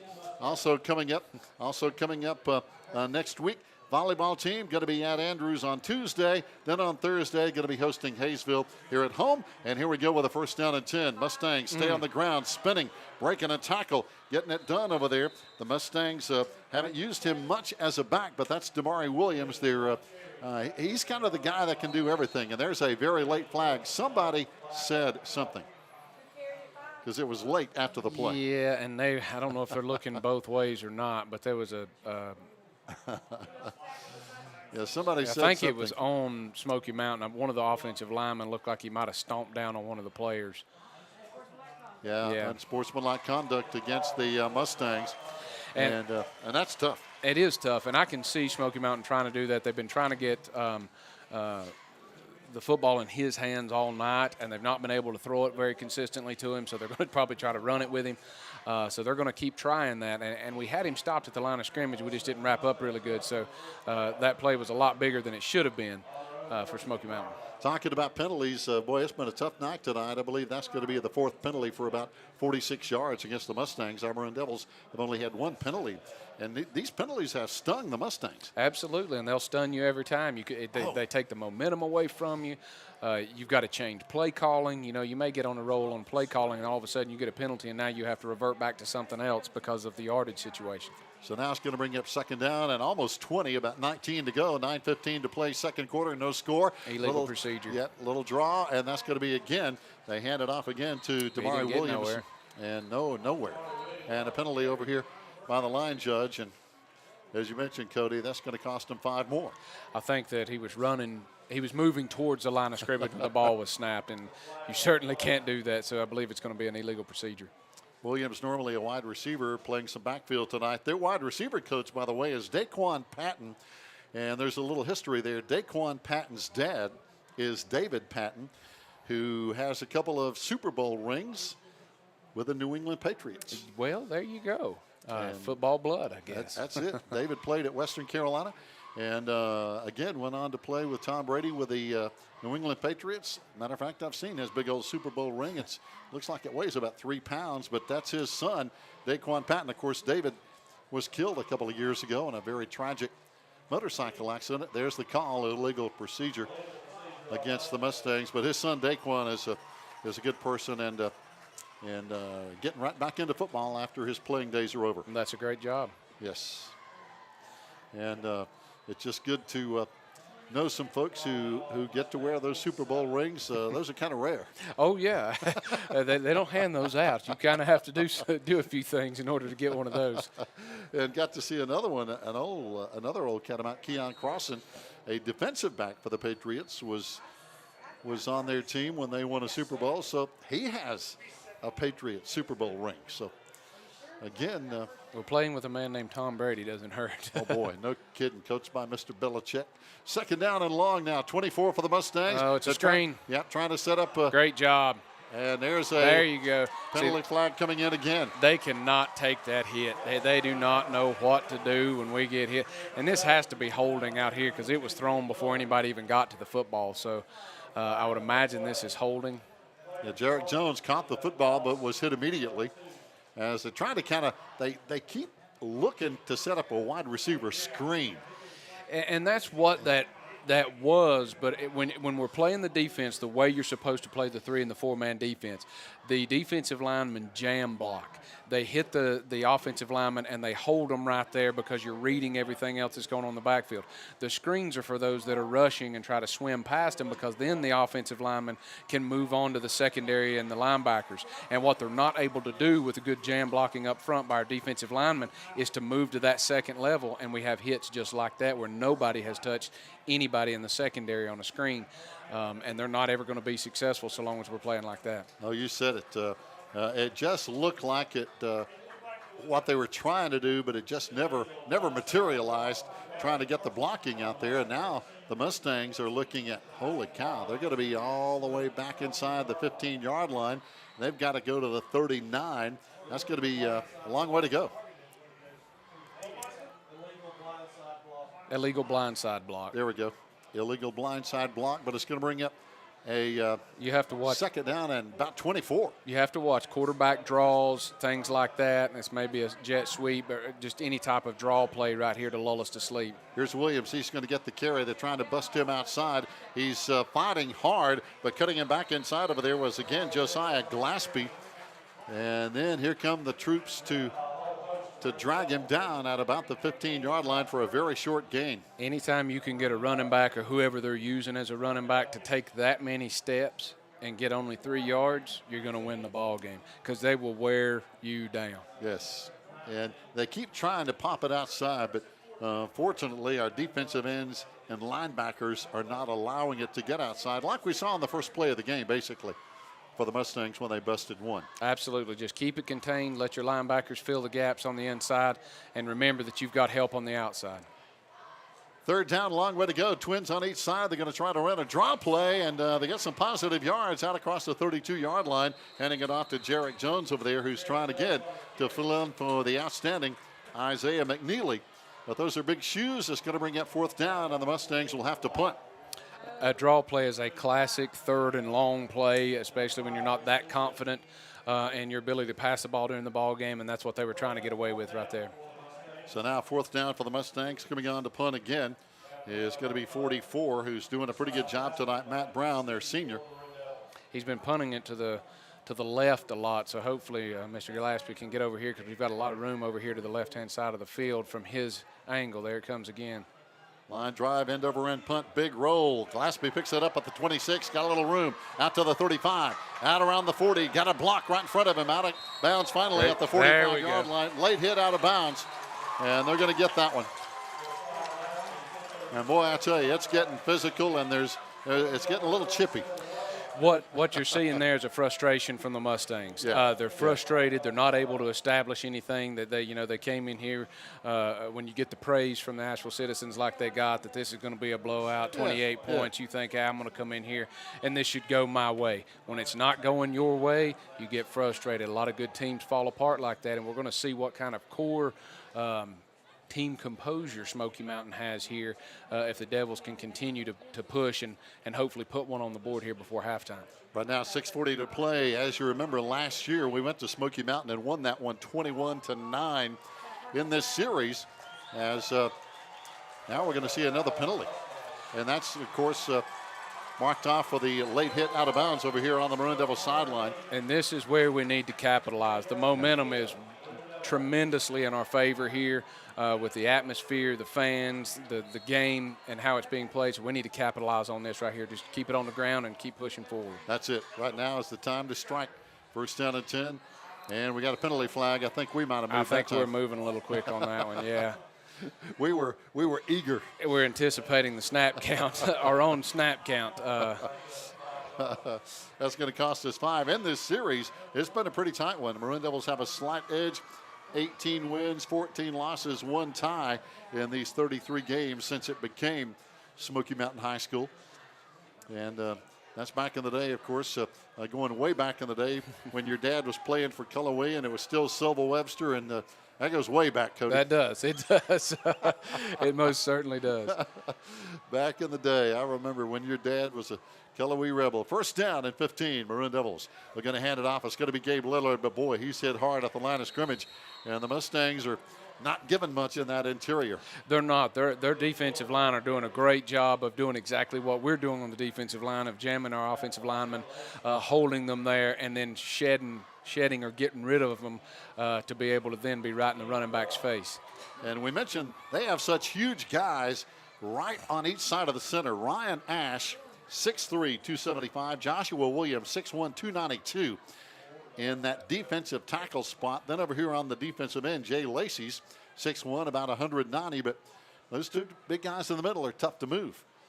Got a man in motion here. Rolling is going to be Graham out to the left side. Here comes Reese, got the option. Oh, great job, Reese. What a fake down to the 31-yard line. He really put a nice fake. I'm all the way up here, and I watched to look for the football get pitched. So that was a great job by Reese.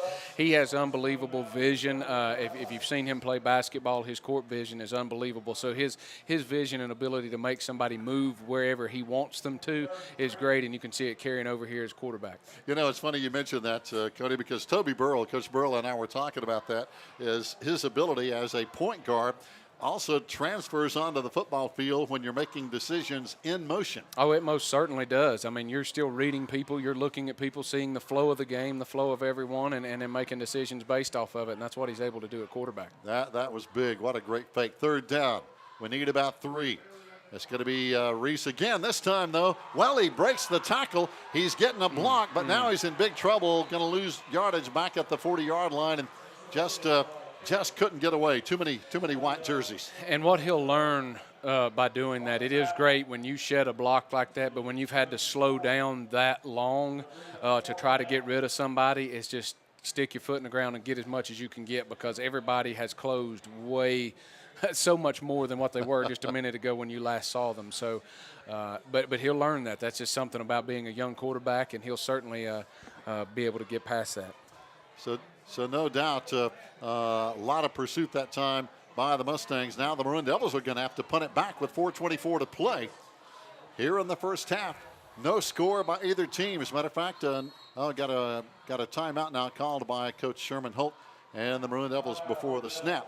And surprisingly, I don't think anybody's been in the red zone yet, but it's coming. No, and I'm keeping an eye on this. I want to see what Coach Holt's going to try to do here, to see if there's anything that he may try to do to crazy count him or get closer.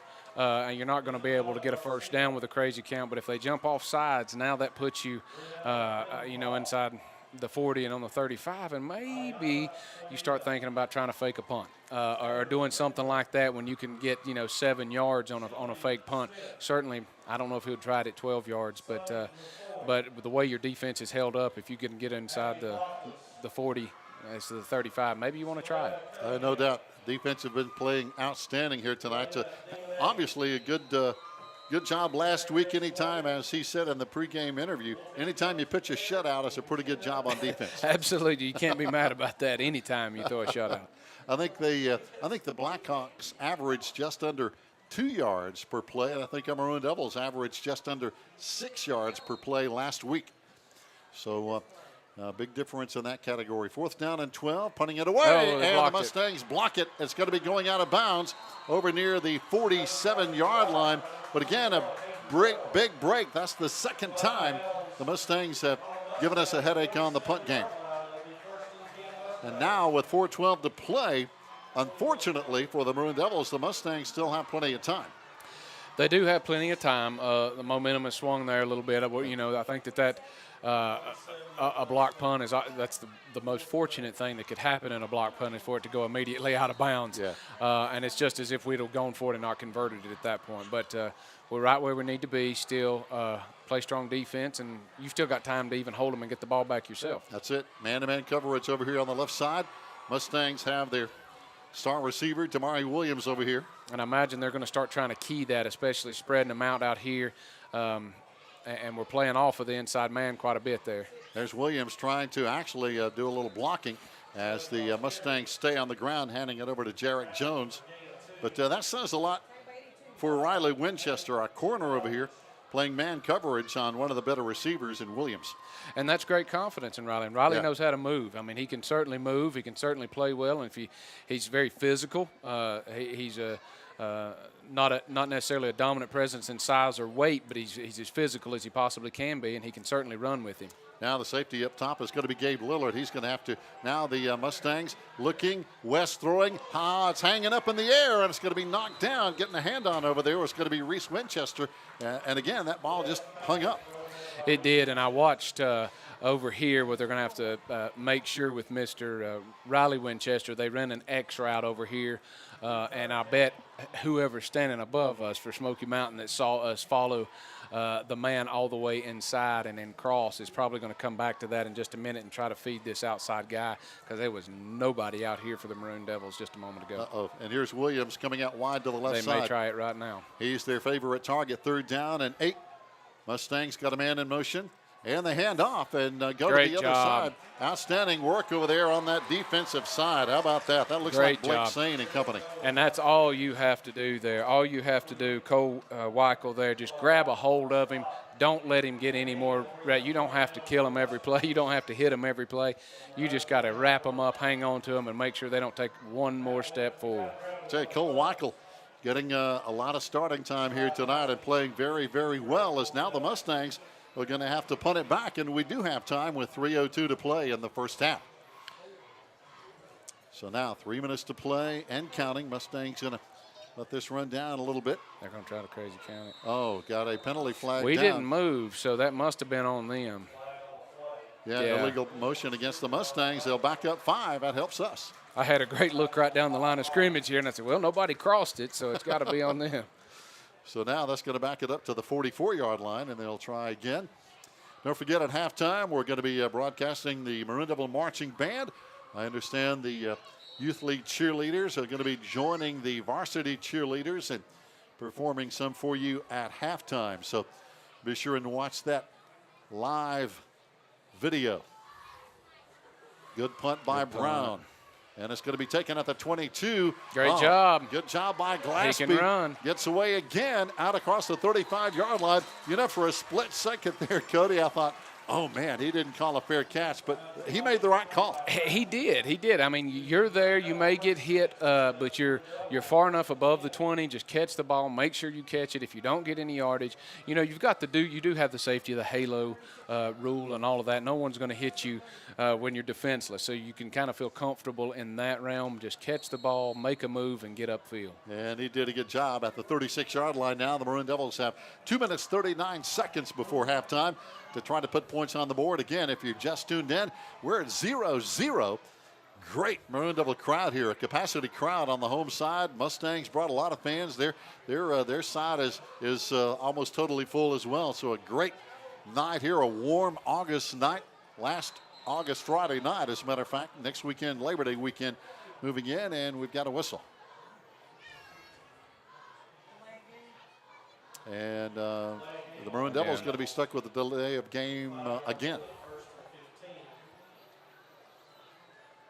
It's going to move it back to about the 31.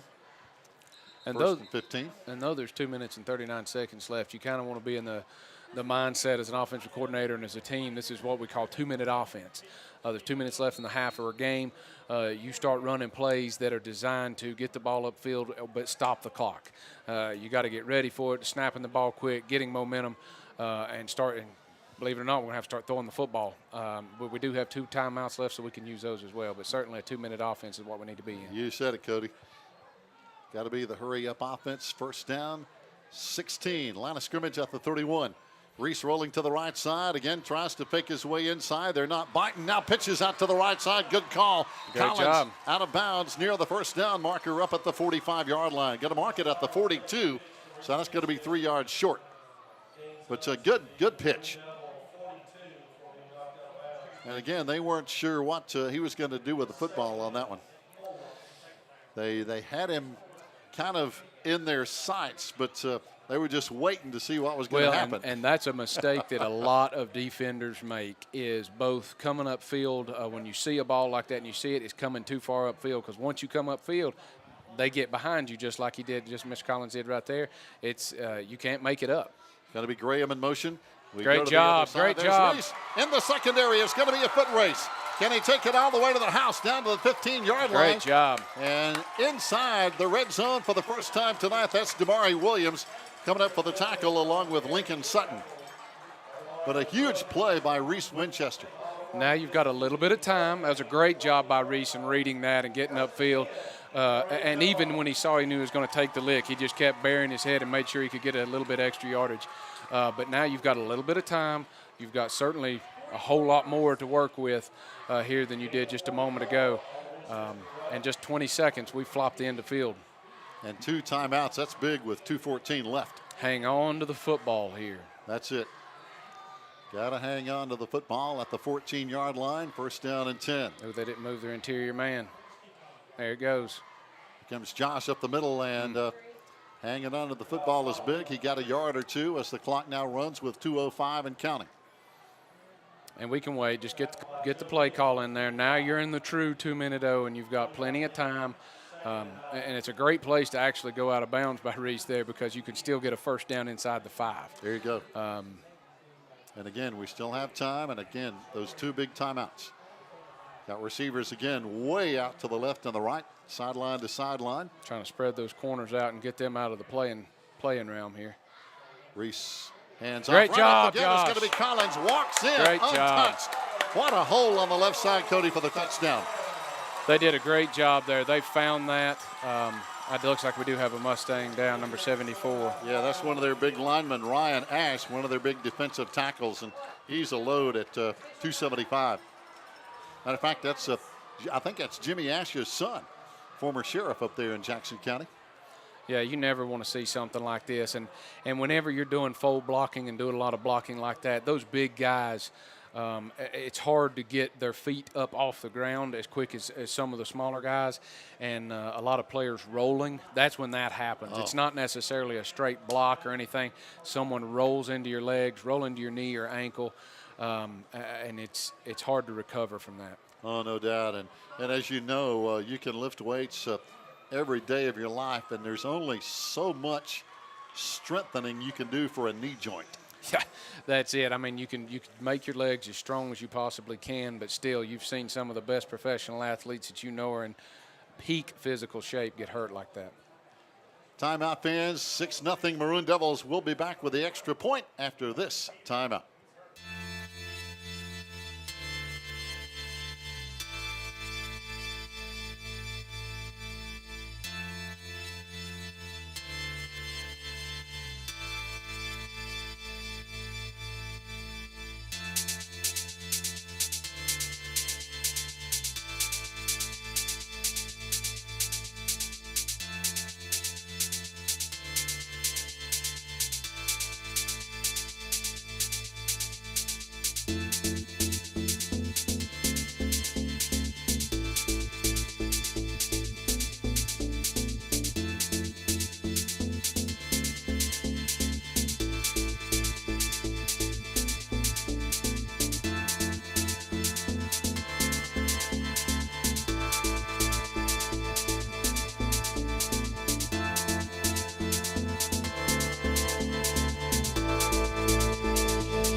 Fans, welcome back. Maroon Devils on the scoreboard with a 6-0 lead here on the big run by Josh Collins. On for the PAT. The kick is going to be up. And is it good? I believe it is. Maroon Devils get that PAT. And that's another confidence builder for those guys down there. There we go. I believe that was Brendan Lanning, I think, who might have booted that through. I do love seeing the emotion and of the coaches and the players and the excitement to be able to be where they're at and how they're doing. I'll tell you, this is a big time to score here, Cody, with 1:36 to play, a 7-0 lead. If we can, keep Smoky Mountain off the scoreboard and take this into the locker room, that's big. That is big. This game has been a momentum type game. So kick the ball deep, get it back there, pin them back there. Play very strategic defense. You certainly don't want to slow down on defense, but you do want to play strategig. If they want to run the football, then just play the D that you've been playing. We see Coach Kevin Jones out there trying to get his guys lined up. We're going to have 4 on one side of the kicker. All the rest of the guys, the other 6 on the other side. Looks like we got enough. And kicking off again this time, it looks like going to be, is that Josiah Glaspie? No, that's going to be Brendan Lanning, 23. And let's see who's going to be the return man here for the Mustangs. Looks like back deep is going to be Sawyer Snyder, Jarek Jones, and also Damari Williams. He's the guy you got to be aware of at all times. It's going to be taken by an up man at the 23, back out to the 30, and a good hit coming up there. Glaspie again knocked him inside. There's always players that I've even heard coaches talk about, and we call them the surprise players. And it's not that you didn't expect them to be able to do what they did; it's that they've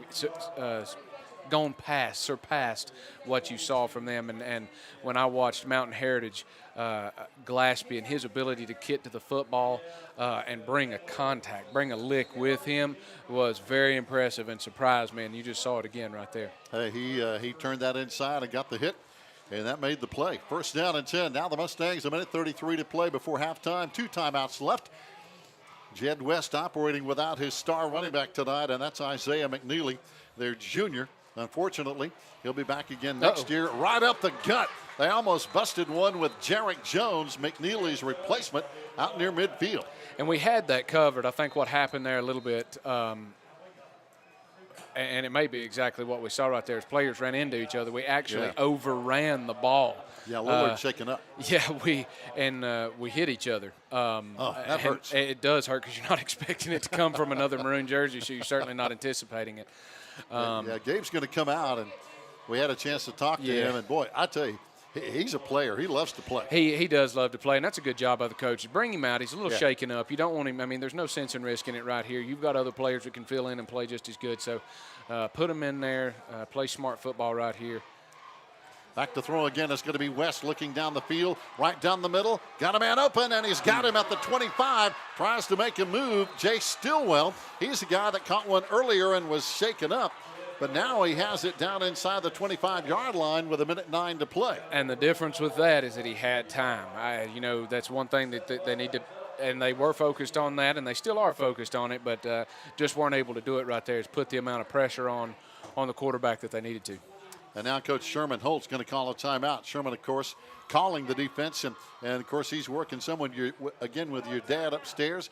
And but I know he wants to talk to his guys and say, look, we got 1:09 to play.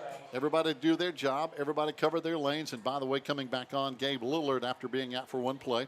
Gabe back in. He's one of our safeties back there. So these next couple of plays are big. They are very big, and I think what our defensive linemen learned right there, and some of our linebackers and stuff, is if we're going to be bringing pressure, we've got to make sure at least somebody is pressuring him. If he has the ability to set in the pocket like that, it's not going to be good. That's it.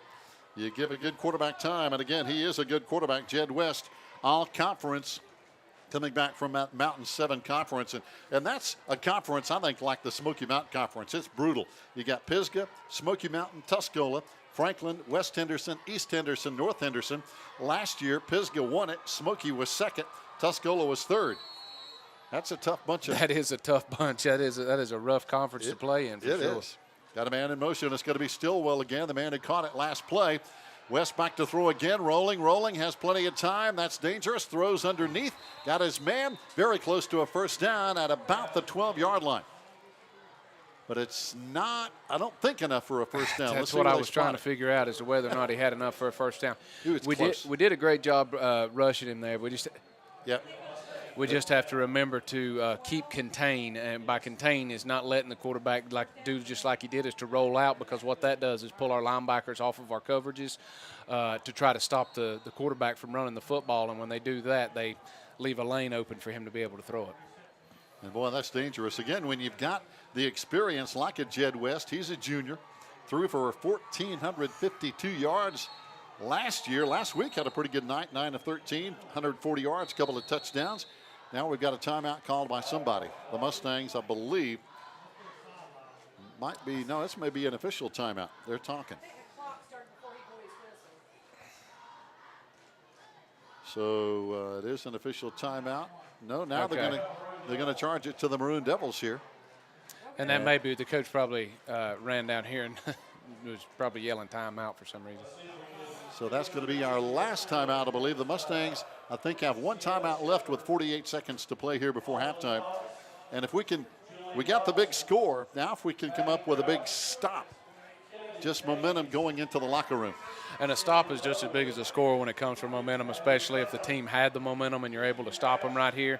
It can switch very very quickly, and so we need to take that into the locker room and make just some minor adjustments. I mean, there's not a whole lot that needs to be changed. Obviously, we've been able to hold a very good offense to no points so far, so not a lot of big changes, but certainly some minor changes we can make. That's it. And those minor halftime adjustments sometimes, as you know, Cody, you've been in that locker room, can be, even though they sound minor, can be really big. In 2001 versus Williamston, Dad moved one player half a step one way and one player half a step the next way in the second half, and we had 2 interceptions for touchdowns. So that minute of a movement, half a step through a wrench in a whole thing. Wow, that was a big win. First down, West back to throw. Now he's going to step up. He wants to run. He's going to tuck it and run, and he is in. Touchdown. West takes it in, and there's the experience of that quarterback. If you don't pressure him and contain him, that's what he can do. And that was another thing. It's exactly what he was able to do there. Again, is we are trying to rush. We're trying to get inside, but the issue with getting inside is that you leave him the ability to scramble on the outside. Once he breaks contain, it's really hard to do anything with him. Experienced, skilled people can, and now the Maroon Devils. I thought we had used all our timeouts, but apparently not. We're calling another timeout. The previous timeout was not the one previous to this one, but the one before that was Smoky Mountains rather than ours. So that last one was ours, and then this is our final. So, yep, you're right now. Looks like both teams are out of timeouts here with 41 seconds to play before halftime. And so, boy, I tell you what, this first half has been outstanding. Can't wait for the second half. Oh, absolutely. I know, and listen for the adjustments and see what they're going to do in there.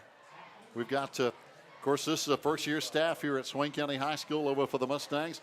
They got a bunch of guys who have been together now. Again, Ricky Brindley, fourth-year head coach. His assistants are Jimmy Ash, Jared Boone, Zeb Capps, Ty Dingler, Daniel Milton, David Presley, who used to be the head coach at Pisgah. Talk about experience. Mike Vagnone, and, of course, Daquan Patton, Travis Winchester. That's your staff over there for the Mustangs. But David Presley brings a ton of experience over there on that Mustang sideline. Now for the PAT, putting it up is going to be 32, Zeke Sink. And he boots it up and in there, and looks like we're gonna take a tie ball game into the locker room unless we can run one back, and they may not give us that chance. This may be a squib kick. Yeah, that would be a smart move by Smoky Mountain. You go back and forth as to whether or not kick it as deep as you possibly can, or squib it. We had a cheat code in 2004 named Nick Zimmerman, who could absolutely put it in the end zone any time, so we didn't have to worry about that. So just Nick kicked the ball. That's all we had to tell him. Oh, I tell you what, talk about a weapon. Oh, and it's a weapon that a lot of people don't realize, but when you're in these big games like this and you've got someone that doesn't even give them a chance to be able to run a football back, that's a great asset to have. It really is. And you're talking about a potential field goal, basically, anytime you get inside the 40 for 3. Yeah, absolutely. I think 45 or 46 was his career longest, and that was unbelievable. That really helps out. It gives you a lot of confidence, too. It really does. Oh, boy. I want to mention a couple of guys here while we have a time, while Smoky Mountain's lining up to kick off. And that's Bob Thomas, of course, who retired as our PA guy. He's down here watching tonight. And another guy we missed on our press box is Jim Jarrett. Jim Jarrett was such a Maroon Devil. If anybody bled Maroon, he's a guy that did. Most certainly. I knew Mr. Jarrett for a very long time, all the way from Little League Baseball and umpiring and the officiating days, all the way up to being up here in the press box with you. So he is certainly sorely missed. Now they do kick it deep. It's going to be returned back from about the 4-yard line and bringing it back out to the 20. Doing a good job kind of diving for an extra yard or two. It's going to be Kellen McCulloch, a sophomore, who came on and ran the ball last week. And he certainly got some speed. Yeah. And that's definitely who they didn't want to kick it to, because just a couple of more steps, and he can make you pay for that. So Kellen last week, as a matter of fact, had a touchdown on 7 carries for 30 yards. Now the Maroon Devils with 35 seconds. And the clock says we still have the Mustangs have 1 timeout left. I'm looking at the wrong side. We've used all ours, so I have a feeling we're just going to play it safe here, I think, and go to the locker room, but we'll see. Yeah, just keep the ball on the ground. Yep. Hold on to the football. And there's Collins on the carry, and that might be the final play of the first half. Maroon Devils are coming back up to the line of scrimmage. Clock is running, going to run one more. You usually go in there with 2 plays, and maybe what they'll do right here is go ahead and give them some time. And yep, that's going to be the final play. Yep. There's 24 on the play clock, 8 seconds on the game clock, so we're going to take it to the locker room. But Cody, what a great first half. I mean, we saw both teams try some different things. Both teams, I think, were playing as good of offense as they could considering the circumstances, but got to take your hat off to some good defense. Absolutely. Both teams have played excellent defense. They've been able to exploit some weaknesses. Both teams have been able to do that, and once they found them, they're definitely probably going to come back to those in the second half, so we have to be ready for that. Fans, we go to halftime. Stay tuned. We've got the Maroon Devil Marching Band coming up at halftime. We've got some cheerleaders. The Youth League cheerleaders are here with the varsity cheerleaders. I know Joe Holt and Emma Dingle up top are going to be bringing you some of that live here. So stay with us. All tied at halftime on the Maroon Devils Network. Hey Maroon Nation, my name is Aaron Jenkins and I'm an alumni of Swain High and also the Maroon Devils Network. The network you're watching right now helped me chase my dreams and get my start in broadcast journalism. From weekly interviews with Coach B to hosting game day specials and even getting to sit down with some of Swain High's greatest football legends. History of the Maroon Machine. All of things helped get me to WNCT 9 on your side in Greenville, North Carolina as an on-air news reporter. Right now, you can help other students just like me to chase their dreams by liking, subscribing, and sharing the Maroon Devils Network. As always, go Big Maroon!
Ladies and gentlemen, the pride of the Smoky, the marching Maroon Devil Band.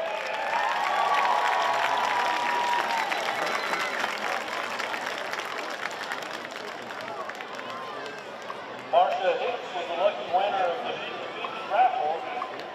Anita Lone, Marcia's the person to hit up. Jude Winchester, please call your father. Jude Winchester, call your dad.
Hey Maroon Nation, my name is Erin Jenkins and I'm an alumni of Swain High and also the Maroon Devils Network.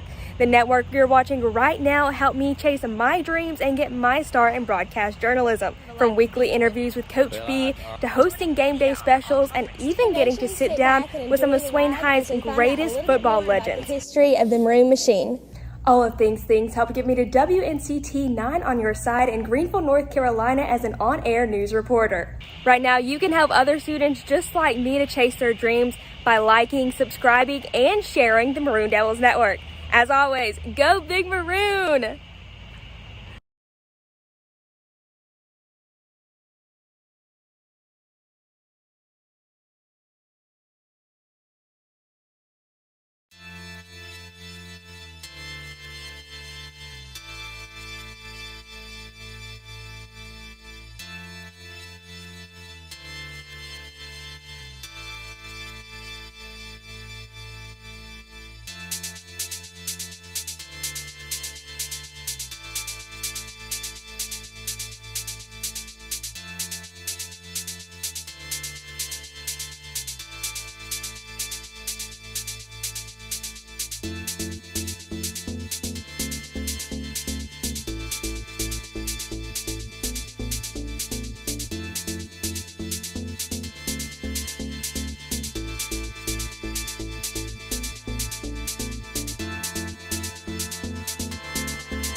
Fans, welcome back. Couple of scores to pass along at last check. Commerce, Georgia, leading the Murphy Bulldogs 7-0. That was about midway through the second quarter. At halftime, right now, Robbinsville is leading. Well, in the third quarter, Robbinsville is leading Brevard 18-7. And you think, well, that's only Brevard. Well, let me tell you, go back to last week. Brevard upset the Pisgah Bears. That shocked a lot of people, and I think it made them realize that Brevard is not half bad, but Robbinsville, as we know, Cody White, is not half bad either. No, they're certainly not. So that's certainly a testament. So right now, I want to say also got some friends listening in. Chad Garrity over there watching this game, an old Smoky Mountain Mustang, and doing a good job. One of the leaders at Western Carolina University Athletics. But what a game. 7-7 halftime score. We'll see what the adjustments, what kind of impact they're going to have here in the second half, Cody, because right now, hey, I know this is one of those things, but this game can go either way. It most certainly can, and I know that it's going to be a game of minor adjustments from both sides. You don't want to make too many adjustments one way or the other. The adjustments that we're going to have to make on defense are being able to play a little bit better against the spread offense, containing the quarterback and keeping him in play. And what we're going to have to do on offense is make sure we keep running the ball inside and doing a couple of things there. But we may be able to answer right here pretty quick. And coming back at the 15, out to the 20, to the 22-yard line is going to be Josiah Glaspie. And a good kickoff over there for the Mustangs as Nathan Porter kicks it deep and tried to angle it away from him over here on the left corner. And now we're going to see, again, that chess match continues after a timeout and a little adjustment time in the locker room. But, again, if you're tuning in, the outstanding running back for the Smoky Mountain Mustangs, Isaiah McNeely, not dressing out tonight. We understand he's got a shoulder that's banged up, and we hope he's going to be okay down the road. Certainly, you always want to keep, especially this early in the season. I know that this is a big game, but you don't want to hurt your players even more against Swain when you've got other bigger opponents in your conference to come. Oh, no doubt. Hand off to Gabe. Now we got another Mustang down, but he's going to pop right back up, and it's going to be okay. And that's going to be one of their other leaders, Damari Williams, their outstanding receiver and corner. He's kind of shaken up. He's going to come out for a play, and we saw some lightning over in the background. That does not bode well. No, when I played Smoky Mountain, we actually had a lightning delay in 2004 and had to go inside because the lightning got too close. Never had that before. That's it. Wow, that's, we can play in the rain, we can play in the snow, and we just can't play in that lightning. The authorities, and understandably so, are concerned great job. about that. Right up the gut, the draw play, and a good handoff and a good run by Gabe Lillard for a big first down. And he got that one just on a slight delay, and that slight delay opened up that hole, Cody. And that's what sometimes when you're hitting it too quick and they begin to adapt to how quick you're hitting it, they can anticipate the snap count. Sometimes it's that slow delay and they overrun the football, which is exactly what we did in the second half when they were able to get some of those big things before the end of the half. We were overrunning the play. So now at the 42-yard line, first down and 10, Maroon Devils, 10:53 to play, third quarter. Just underway here at Swain County Memorial Stadium. Going in motion is going to be Graham to the left side. Here comes the pitch to the right side, but the Mustangs defend it well. Coming up, Dylan Farmer on the tackle of one Josh Collins. Number 3, a junior this year. And good football squad. We have good numbers out this year. I think last check we got about 45 players out, and that's a good spread of seniors, juniors, sophomores. So I think the future is very bright. That's good. I do like seeing a lot of these, and I do like seeing a lot of the juniors and the sophomores getting some playing time because those are going to be your iron horses coming the next 2 years. You said it. Second down and 9 now. 10:13 to play. 3 men again in the backfield, operating strictly out of the shotgun set, if you will. Nobody, no quarterbacks under center tonight. Reese going to run that option. Now he's going to toss it right down the sideline. Collins didn't have a whole lot of room. He was running into his own sideline. Yeah, and it's interesting because I see that they had once had painted the sideline much closer in than where it's actually at right now. And I can see players jumping over it, and they're not really sure, and that would do the exact same thing to me as to where is the sideline exactly. Running down through there, but yeah, it's kind of outside the actual sideline itself, if you will, because now the yard markers, the little hash marks, are looks like about a yard inside that line. So it looks like that the out of bounds is right there, but it's really not. So now third down, Maroon Devils need a short 4. Here's Gabe, but boy, he's stuck hard at the line of scrimmage. Coming up there was Weston Winchester, a 6 foot, 230-pound guy who plays right guard and also plays defensive line for the hit.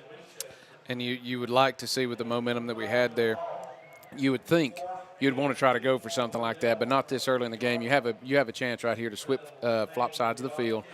Put them back, just handle the punt correctly, get it downfield. You've got a lot of field over there to work with, and if you want to even punt it in that direction towards the left end of the end zone, that'd be his best bet, get it away from the man trying to receive. Mustangs back to return now as they stop the Maroon Devils on the first series. They almost got a hand on that punt again. Good punt, though. Great punt, right where he needed to put it. Let it keep rolling, guys. And somebody got a piece of it at about the 12-yard line. No return back there by Jay Stillwell. Talking about injuries, Cody, I looked over there on the sideline, and sadly to say for the Mustangs, Ryan Ash, the big defensive tackle who was injured earlier, I don't think we're going to see him back. He's over there on crutches as we saw him leave earlier in the game with a knee injury. We hope he's going to be okay. Sometimes it's just a sprain. We hope it's something minor that he can rehab and get back to playing pretty soon. But wishing Ryan Ash all the best, and as well as Isaiah McNeely, because they're 2 outstanding players.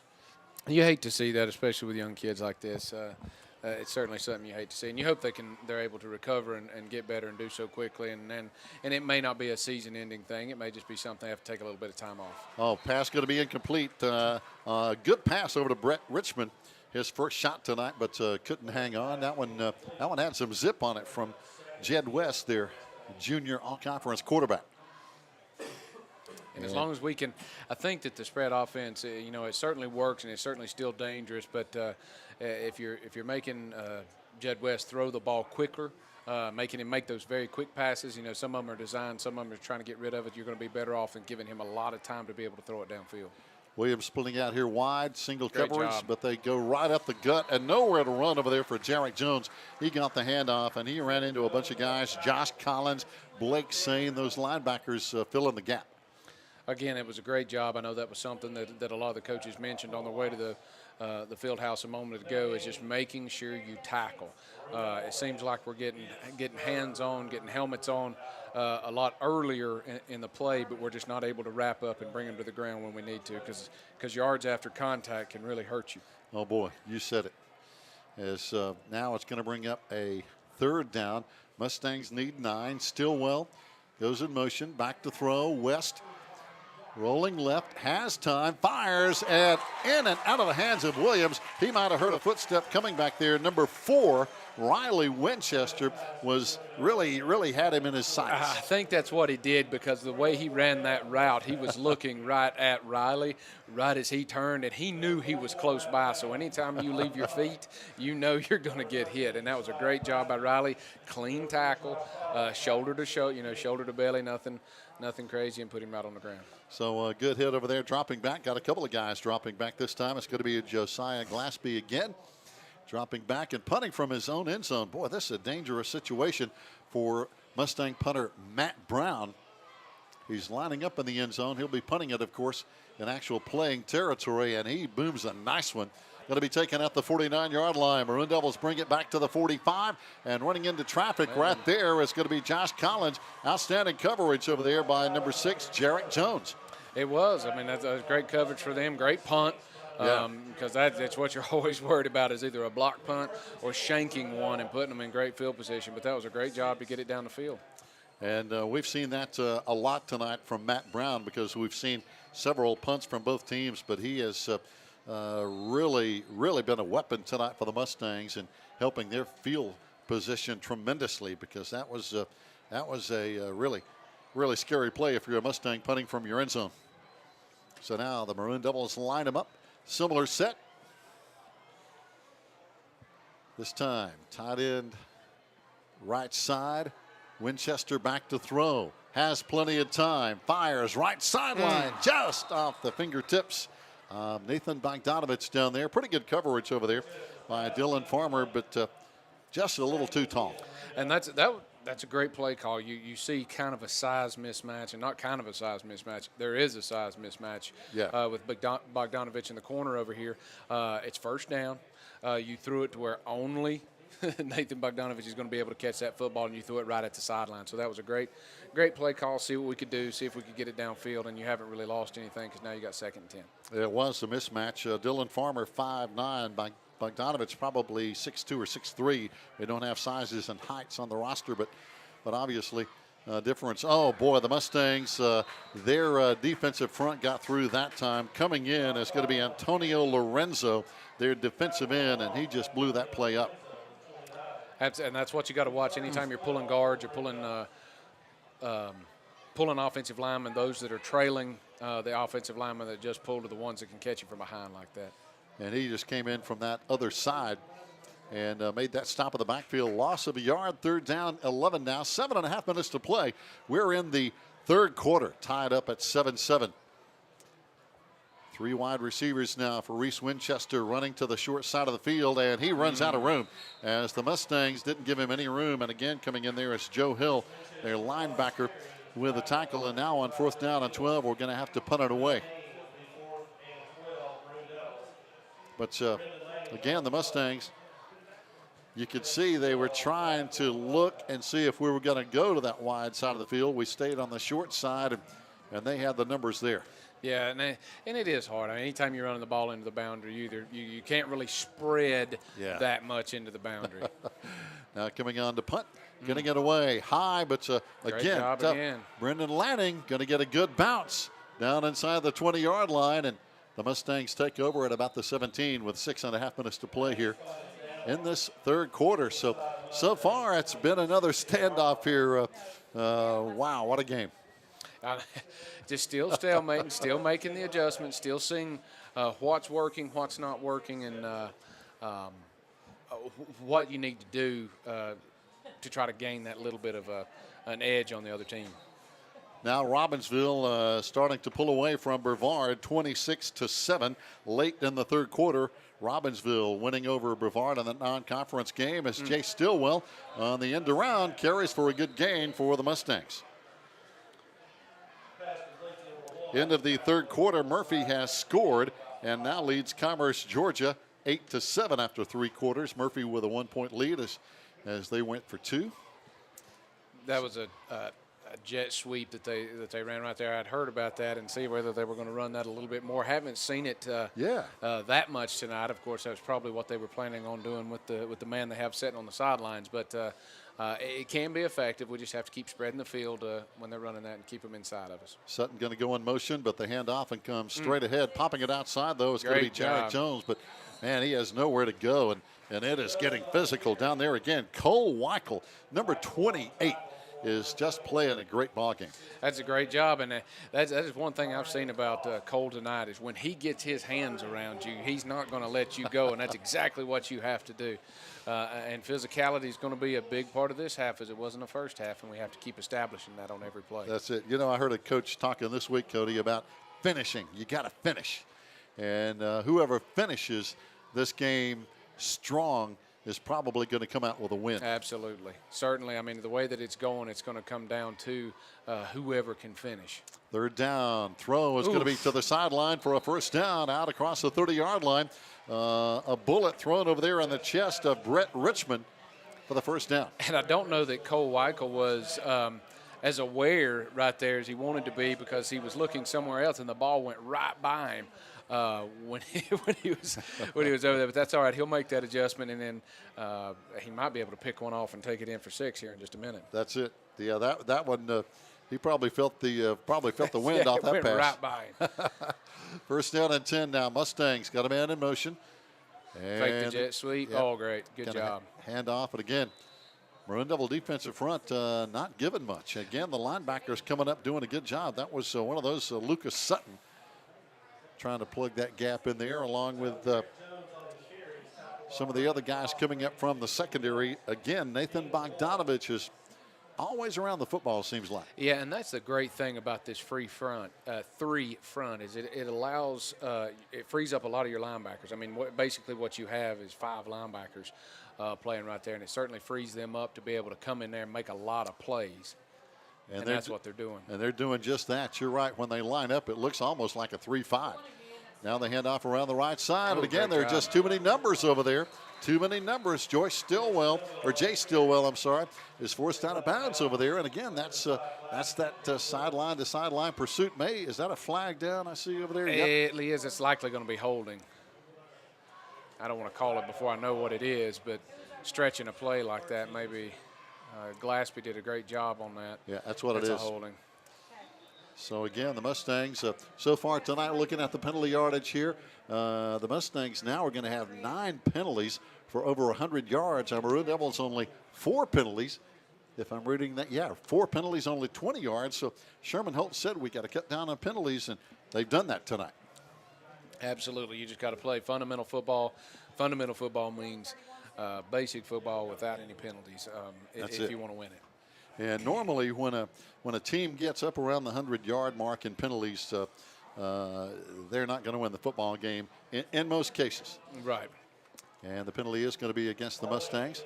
And now sometimes, I've heard this from coaches as well, Cody, is that sometimes they can be a little more forgiving if penalties are of an aggressive nature. In other words, that, you're going hard sometimes on play. You might be called for a late hit. If you're just being called for a penalty for being aggressive, they can kind of overlook those a little bit. They can overlook those a little bit. The penalties you don't want are senseless or lazy penalties, head penalties. You don't want those. If you're being over-aggressive and you accidentally jump off sides every now and again or something like that, then that's not near as bad. That's it. Got to get him.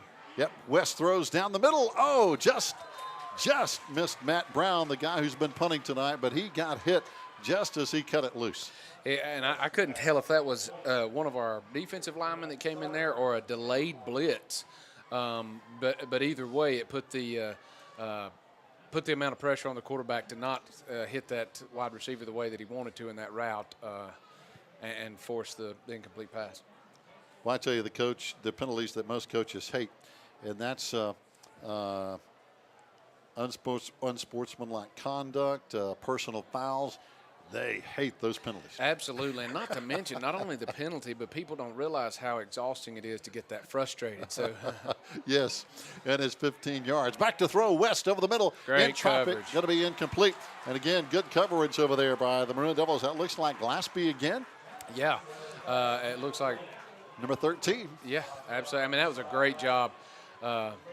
Great coverage. Whenever you got a quarterback scrambling like that, it's really hard to stay in coverage. But if you're playing a zone coverage and you're playing in an area, you force the quarterback to hit windows, hit lanes, and that's even harder to do for a quarterback when he's on the move. So that's what we've been able to see, and we've been playing great coverage. So it seems like an adjustment that they've made at halftime to be able to deal a little bit with that spread offense. Coming on to punt, it's going to be Matt Brown, who has really been outstanding for the Mustangs tonight.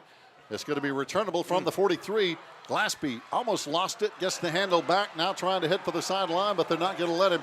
And there's a penalty flag back up, and it's probably going to be against the Maroon Devils. It's going to be against the Maroon Devils, but what I didn't like there is the fact that he looked at it, didn't do anything, and then the Smoky Mountain player jumped up and started complaining about it, and then he threw the flag. Wow. There was absolutely nothing there. Wasn't holding. I don't know what they're going to call on it, but it was a great block that the Smoky Mountain player was upset about. Yep. It is going to be a personal foul. And that's the first one tonight on either team. And I don't even know how that's I really don't know how it's a personal foul. So they're going to bring it back to the 24-yard line. That's a 15-yard penalty, and boy, that one hurts after a pretty good return. And I wonder what the personal foul is when there was nobody over there. Usually that's I'm not sure unless he grabbed him by the face mask or something. And again, I'm just speculating, but I don't know. That's it. Tough penalty. Maroon Devils back up. That's our toughest penalty tonight so far. We only had 4 penalties for 20 yards total before that one. Here's a misdirection, faking the handoff, going the other way. It's going to be Winchester out to the 29-yard line, gets 6 yards, about 5 or 6 yards back.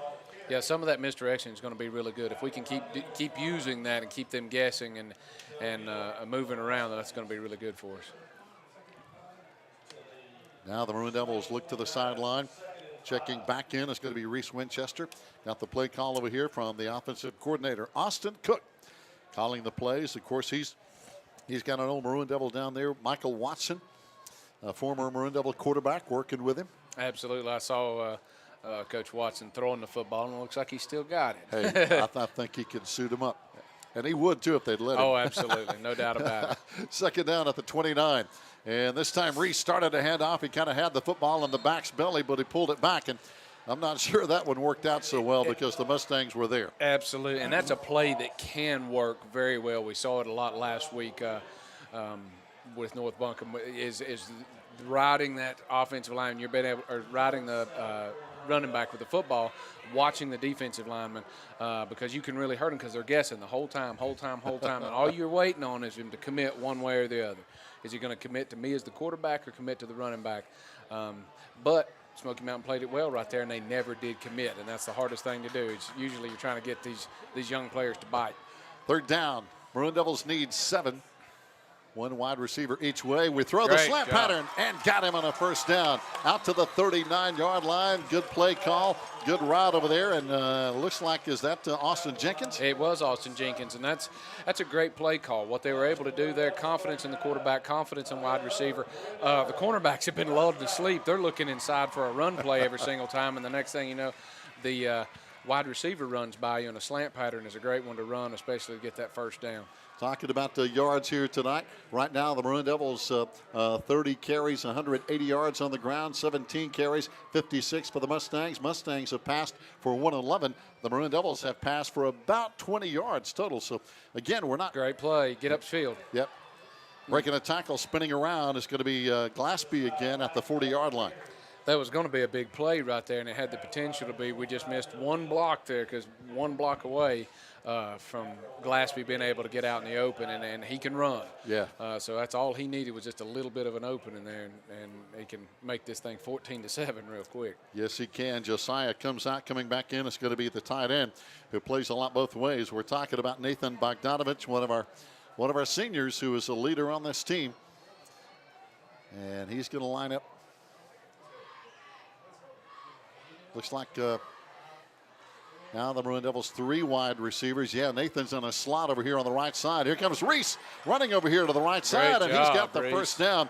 Boy, he took a shot, but he got the first. That's one thing I like about Reese, and I like a lot of things about him. And he doesn't have a lot of size. He's just like his brother. Doesn't have a lot of size, but he's not afraid at the very end to put his head down. Now, you don't necessarily want to see that in your quarterback on every play, but every now and again, it's as a player that's not a quarterback and you see your quarterback willing to give and take a hit like that, you said, you know what, maybe I need to be doing just a little bit more for my quarterback because he's willing to do that for me. So that's it. Lead by example, and he's able to do that. He did that, and that got the first down because if he had stopped, he would have been a yard short, but he picked up that first down with that great effort. Stuck his head in there and got it. First down and 10. Great Reese job, runs to the Reese. left side, and he picks up about 6-7 yards down to the 43-yard line of Smoky Mountain. All he needed was one more step. He was looking to plant that left foot, but it was dragging behind him just a little bit. One more step, and he would have scored on that play because he would have been able to plant that foot and let the other guy run right by him. Boy, that was close. And as you mentioned, those minor adjustments, boy, they can be big at any given moment. Now the Maroon Devils have a second down. We need about 4. This is going to be the final play of the third quarter in this game that is tied 7-7. No score in the third quarter. Glaspie around the left side, and Williams hangs on and makes the tackle over there. And boy, that one was just a step away from being broken. Just a step away. All you need right there is to be able to no one even really has to block him. Yeah. All you have to do is get in his way. And you get in his way, and Glaspie goes all the way into the end zone. No doubt. Fans, that's going to wind up 3 quarters of play. We've got the final 12 minutes coming up after we take this time out on the Maroon Devils Network.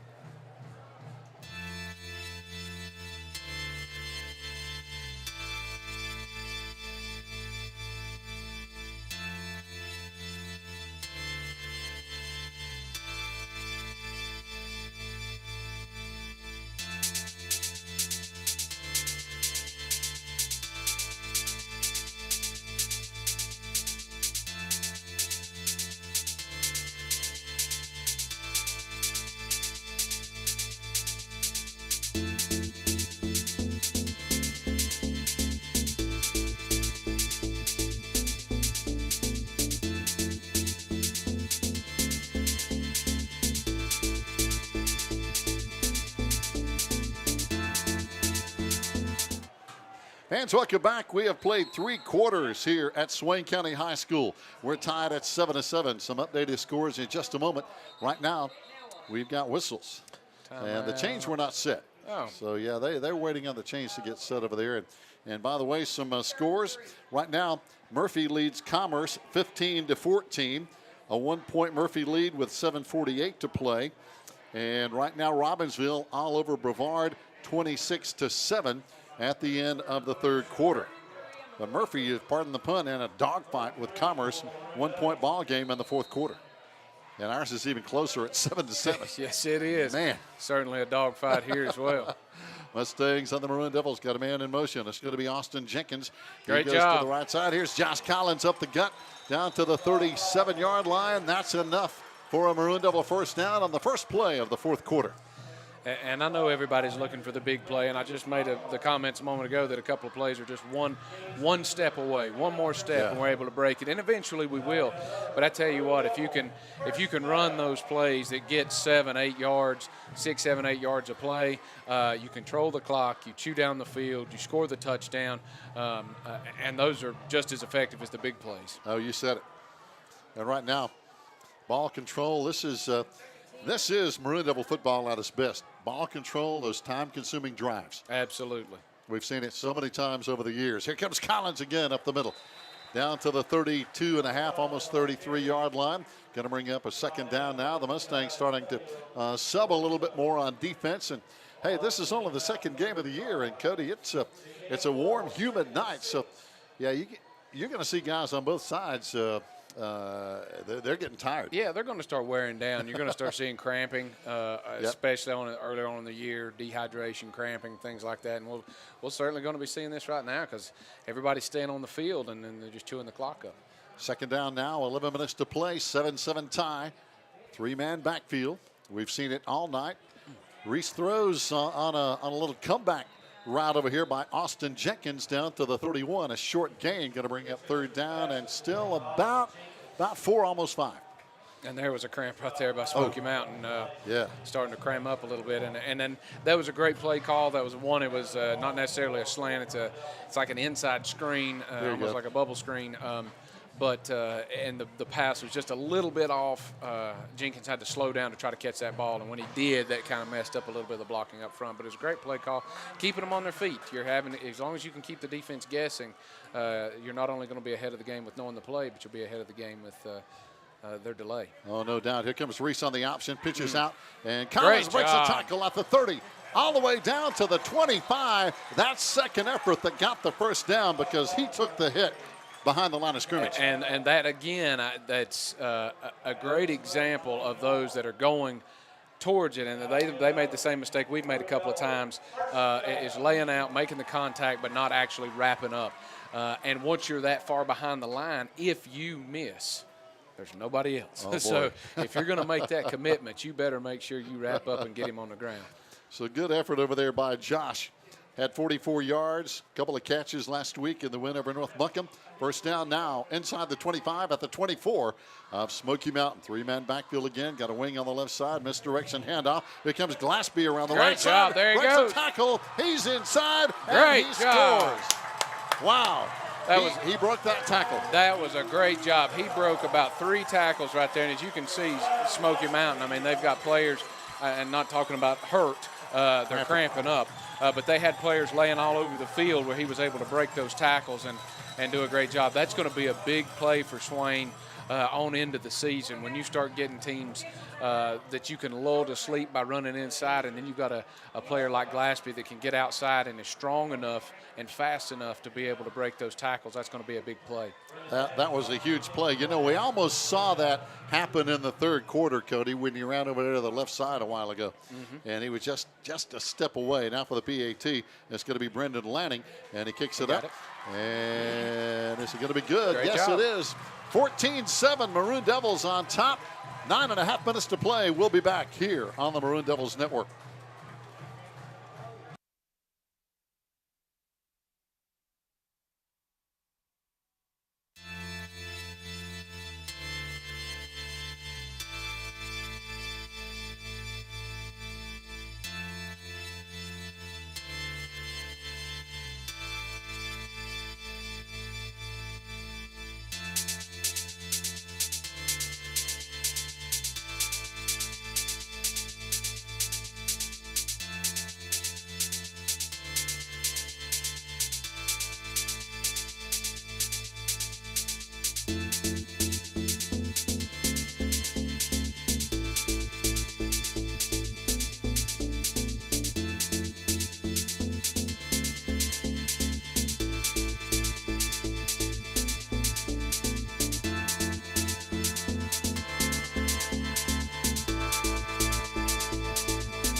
Fans, welcome back. Maroon Devils kick off now with a 14-7 lead. Mustangs bring it back. It's going to be Malachi McNeely. Great job. One of those other McNeely guys, and he brings it back out to the 26-yard line, but a good open field tackle on the kick team. A great job by Lawson Woodard. That's what you like to see on special teams, is being able to stay in your lane, close on the ball, and then when you wrap up, he goes to the ground. That was a great job by Lawson. And again, we want to give a shout out to Sherry Dietz and Coach Boyce Dietz. He's here tonight. They made it. They said they were going to try to make it. Coach Dietz is over there in the porch, if you will, of the field house. And he's here with the field that bears his name. Coach Boyce Neats with us here tonight over there watching the game from the end zone. And, of course, he played in the old days up at Silver Webster. And we got a timeout now by the Mustangs with 9:25 to play. So they looked at something on defense here, Cody, and said, hey, wait a minute. Wait a minute. We don't like this. So timeout on the field, and we'll take a break as well. Stay with us. We'll be right back. Fieldhouse. White shirt.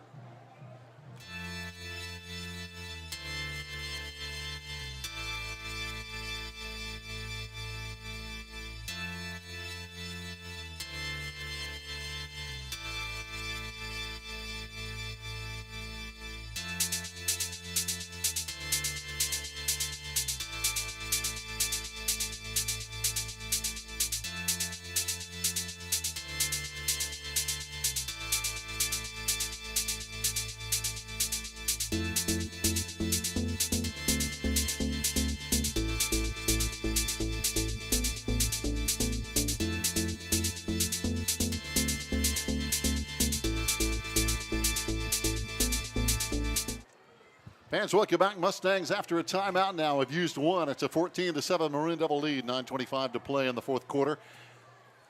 Maroon Devils still with 3 timeouts. Handoff on the draw play. Great on job. the carry, it's going to be Jarek Jones, and not much room after a yard gain. And again, good penetration coming in there. Gabe Lillard. Great job on the penetration. This is something I've been paying attention to all night, and it's something we can review, and I'm not having a lot of time to look at it. But Smoky Mountain is very close to having too many men in the backfield. If you look at where the guard's lined up right there, he's almost behind the center shoes. So I've been looking at that all night, and I've been worried about it's awful close to having way too many men in the backfield. But the good news is we're able to read them when they're like that, and we can. Well, you're yeah, right. You can see it. They are lined up behind the center, no question. Back to throw is going to be Great West. job. It's his man this time, Matt Brown, on the reception. Out at the 35-yard line, short of the first down. Coming up on the tackle over there again is going to be, this time it's going to be 33, Lucas Sutton, who is a strong linebacker. He is. Lucas plays really hard ball. You can't wear Lucas down. That's one thing about him is he can play all night long as hard as he can go. He's got that Energizer battery. He does. And I tell you, I think good linebackers are like that. They really are. If you're going to play a linebacker, especially in the 3 fronts, you've got to be able to go all night in this football game because you're filling gaps, but you're filling them from a deep perspective. So, stop him right there. Yep. And great again, job. Josh Collins got him by the foot and brought him down. And you know a little bit about playing that linebacker. I do. There were a lot of times I played on the outside, and I really enjoyed that, especially with offenses like this because as I was playing what we called an ace player, but a lot of times against teams like this, I would walk up and almost be on the line of scrimmage. But what that gave me the ability to do was look down the line of scrimmage, and I would be looking for numbers. I would know the numbers of the offensive linemen, and if a certain number popped up, I knew which way they were headed and if they were headed in my direction and where they were going with the football. And that's a key thing that you learn as you get older and in this game. You learn how to read key things like that. And I think some of the players some of our linebackers, if we've seen tonight, must be doing that because they're able to see where it's going. And the worst mistakes they've made is getting there too fast, which you can do a lot. So looks like we're measuring. I don't think no, he didn't get it. It's close, but not enough. So now, big call here by the Smoky Mountain Mustangs with 7:39 to play. Down by a touchdown. Yeah, this is one of those where I would sit here and try to guess or speculate, but I don't want to be the head coach on this one. I certainly don't want to make the call because, you do have to put a ball – you do have to get it in the end zone, but Swain has the momentum, and it looks like they're going to try to go for it here because, you are down. It's not like it's tied up. You've got to try to put one in the end zone. We need to not necessarily crowd the ball too much, but they're going to go from under center, first play they've done all night. So look for a quarterback sneak right here, something of the sort. But also you got to be careful not to be lulled to sleep and let that quarterback pitch it out or do something like that and wait for us all to dive in and just get outside of us. Boy, it almost looks like the Mustangs are a little bit unsure on offense right now. I think they are. They may be also trying to crazy count us, trying to get us to jump off sides. That's it. And now they're going to run the He quarterback. didn't get it. He didn't get it. He did not get it. And the Maroon Devils knock him backwards. Coming in there big time was Lucas Sutton and company. Great job. Again, Lucas has the ability, and Dad even talked about that. He had that ability this week in practice to be able to hide.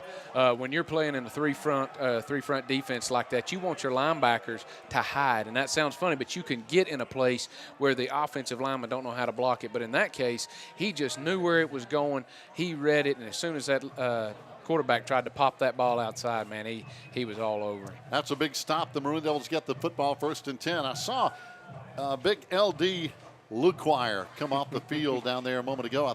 I thought for a minute he was hurt, but now he comes back on the field, got his helmet back on, and I'll tell you, he has played an outstanding game at that defensive tackle. He brings a lot of energy. I've been watching him. Oh, that's way too much slack in the chain. Yeah. Not even close. He actually lost yards on that. You're right. Which he should have. There was no way he even made it back to the line of scrimmage. But we were talking about Luke Wire. He brings a lot of energy out there on the playing field, and I noticed that against Mountain Heritage.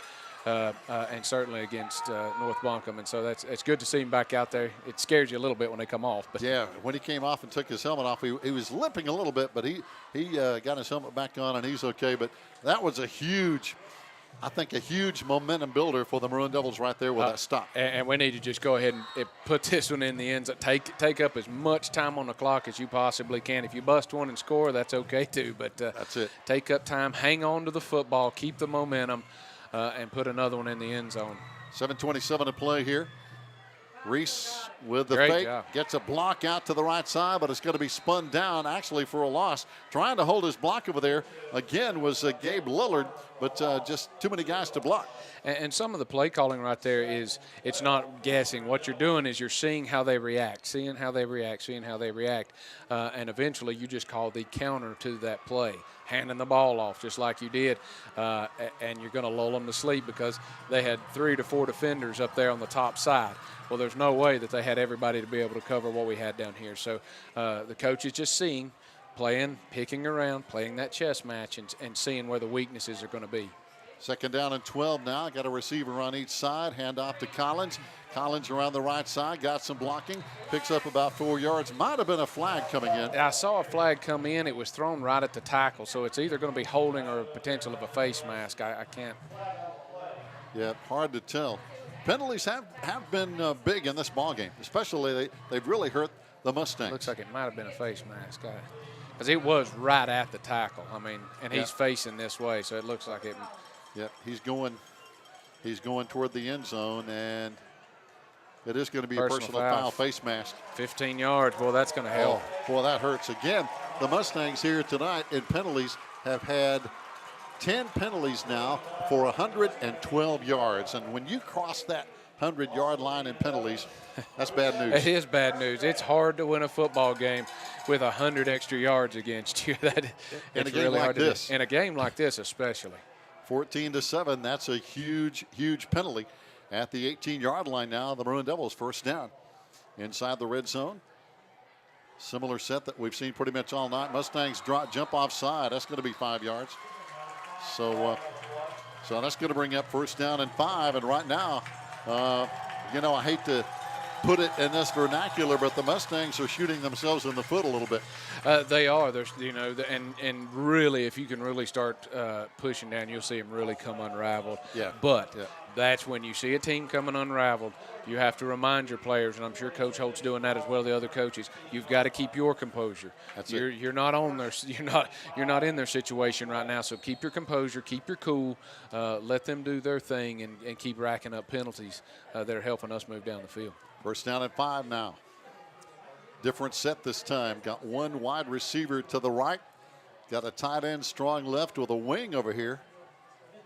A little different set this time, and the Maroon Devils run to the left side, popping it outside to the 10-yard line, kind of stumbling and hanging on. Josh Collins almost broke that one. He did.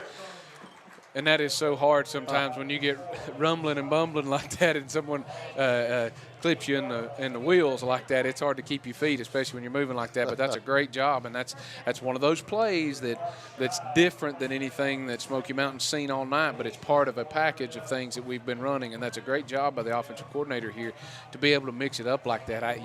We've not run a lot of the same plays over again. It's just really picking them and apart. Though it may look like it at home, these are blocked differently and running differently. This time again, got a man off the line of scrimmage, but it's going to be Collins again down inside the 5-yard line. And First down. That's going to be enough for a first down and goal at the 5, now with 5:18 to play. And again, we went that time kind of back to the regular set with a receiver on each side and 3 in the backfield. Yeah, and that stopped the clock for just a moment, but now we have a first down. Take your time, chew into this clock. If it takes 4 downs to get in the end zone, let it take 4 downs to get to the end zone. That's it. Clock management is so big, and hang on to that football. Hang on to the football. Oh boy! Right now, a final score: Robbinsville wins over Brevard 32-7 in that ball game. And boy, we're going to lose a couple of yards here on the backfield at the 8-yard line. I tell you, the Mustangs, I guess, aren't finished yet. They still have a lot of fire, as we had no room. And this is where, as the coach of Smoky Mountain, and as anyone, you really look at and you're going to find who the true leaders of the team are going to be. Those that are going to keep everything held together, keep their composure, and keep playing hard. Those are the ones that are going to be your leaders throughout the rest of the season. Coming in there with big penetration was Joshua Williams again, 6'1", 292-pound defensive tackle. Over there with him, Weston Winchester, another big guy at 6 foot 230. They're trying to anchor that middle of the Mustang defensive front. The 4-man front they've used pretty much all night. Maroon Devils same set.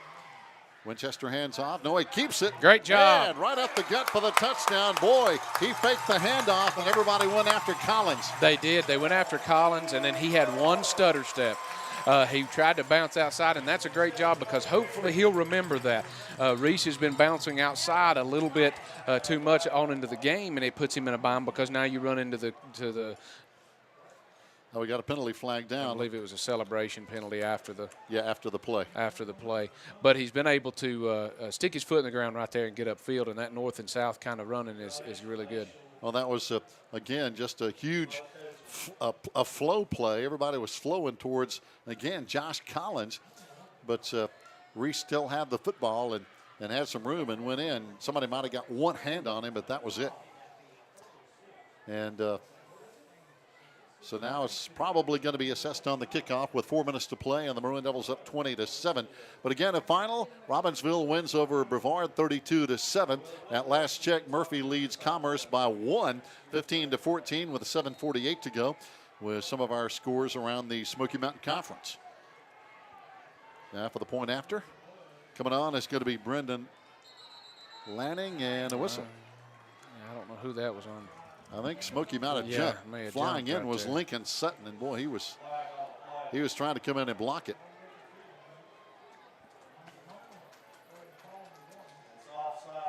And now the Maroon Devils might try to line up and go for 2. They may be trying to do that right now. Because we're bringing in some new faces. Yep, got to line up and go for 2, I believe. And that would make it a 22-7 game. And would make it a 15-point lead as opposed to a 14-point lead. So there is some thinking behind that. Now we haven't seen this tonight, just basically the old pro set. 2 backs in the backfield. We hand off and just try to run it between the tackles, and don't think we're going to get it. Yeah, I don't even know how they could tell whether we got it or not. Yeah, there was with that wad of bodies that were there, I couldn't tell anything. We handed it off to Gabe, but there was a mass of humanity down at the goal line, and doesn't look like we're going to get in with 4:03 to play. But we have a 13-point lead, 20-7, in a game where we were, according to 1 or 2 people, a 28-point underdog, which just, I'm sure, irritated these Maroon Devils. I'm sure it did. It would irritate me. It irritated me, and I'm not even playing. Yeah, so anytime that they did that, they've referred to some games before that even I played in as David and Goliath, and that just aggravated me to death. Of course, I know the winner was in that fight, so I didn't mind it that much, but it's still just underestimating the Swain County football, knowing the championships, knowing the Smoky Mountain Conference. It just aggravates me when they do that. Oh, no doubt. Well, I'll tell you, Coach Brindley knew coming into this game that because he said exactly what we've seen here tonight. He said, whoever has the physicality and the intensity is going to win this football game, and I think he's exactly right. Yeah, and we've certainly established that. It's not to take anything away from Smoky Mountain. They've done well, but we've certainly established that more so than they have. And it looks like, I believe that the penalty that was called on the touchdown is being enforced on the kickoff, so it's going to back us up, and we're going to have to kick from about 15 yards deeper than we were. So we're going to have to give the Mustangs some good field position, but the key here with 4:03 to play, you can't let them score twice. Yeah, and you certainly, for Swain, is keeping it basic. You can't let Smoky Mountain have the big one. The big play. The big, quick play. And here's the guy that can do it, Williams. Yes, it is. He busts it outside. He's down the sideline, and he's got some room, and he is going to take it all the way to the house. And, boy, Cody, we can see that almost coming from a mile away. He is such a dangerous player. He is a dangerous player, and the mistake that our players made right there on that was got out of the lanes and they collapsed too quickly. Yes. You have a role to play. You can bring it in kind of like an accordion or a slinky, if you will. But I think that they came in too quick, and when they came in too quick, they got trapped, and he was able to bounce it outside. So now, all of a sudden, this game has turned around with 3:50 to play. Now it's a one-score game with the, again, very dangerous wide receiver kick return man, Damari Williams, the junior. Smoky's going to line up for the point after, which would make this a 6-point game. Brown, the punter, is going to be the holder. Gets it down, they kick it up, and that extra point is big. Obviously, it's now 20-14, and all of a sudden, after that PAT by Zeke Sink, this is still anybody's game very much. It most certainly is. You got to wow. The importance of special teams, just like we said. Smoky Mountain's not really been able to establish a whole lot other than that last drive in the first half on offense. But it scores just the same on a kickoff as it does on driving down the field. So that's one thing you got to pay attention to. You cannot underestimate or forget about special teams. But the good news is we get a chance here to show what we can do on special teams. So hopefully we can at least, if you can't match it, at least get the ball in good field position, allow your offense to keep chewing on the clock a little bit more, and put this thing behind us. A couple of finals in. Murphy did win over Commerce, Georgia. That is a 15-14 Murphy win over Commerce. As we mentioned, Robbinsville winning tonight over Brevard. That final was 32-7. So Murphy and Robbinsville both winning, even though Murphy had a battle with a 1-point win there. But Commerce, Georgia is a pretty good football team. I was wondering. I was going to ask you that. I wasn't real sure how good Commerce is. They're pretty good. And Murphy bounced back after getting a loss against Franklin. But we know, of course, Franklin's pretty good. That's where we're going to be next week. Now only one man back deep. And he's going to call a fair catch back inside the 10-yard line as everybody else was lined up close, Cody, expecting an onside kick. I guess that's what they were doing. Yeah. So they didn't have a return set up, and instead of trying to take that back and running it into a teeth of a bunch of players, just call the fair catch, get the ball, and now let your offense do its thing that it's been able to establish in the second half. That's it. So now the Maroon Devils' objective is to get some first downs and get out of the shadow of our own goalpost and control this football game. We don't want a 3-and-out because then you give the Mustangs the ball back with too much time. Absolutely. You certainly don't want a 3-and-out here. You need to get a couple of first downs at least, get the ball close to midfield. Here comes Reese running it around the right side. He faked the head off to Collins in the backfield and had some blocking. That's all you need. I mean, that's 3 or 4 yards. If you get 4 yards on every play, you can march right down the field. So that's all you need. Hang on to the football. Oh, boy. I know we keep saying that, and like I said, nobody knows better than I do about hanging on to the football. But, that's something that can really bite you here. And just don't forget about what you're doing. And really all we have to do is just play the football we've been playing all night long, and we'll be fine. That's it.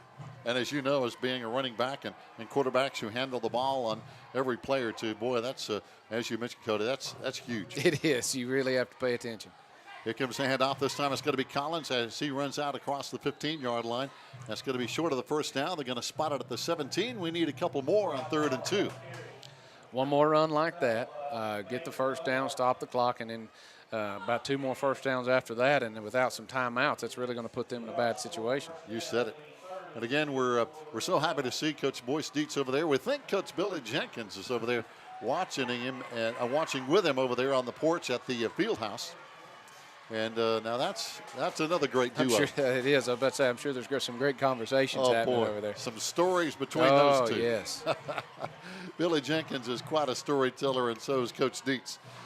And we hand out to Collins again, and he has the first down at the 20. That's a big first down. That's a big, big, big first down. It gets you out, like you said, a little bit out of the shadow. You're not completely out of it yet, but you're a little out of it.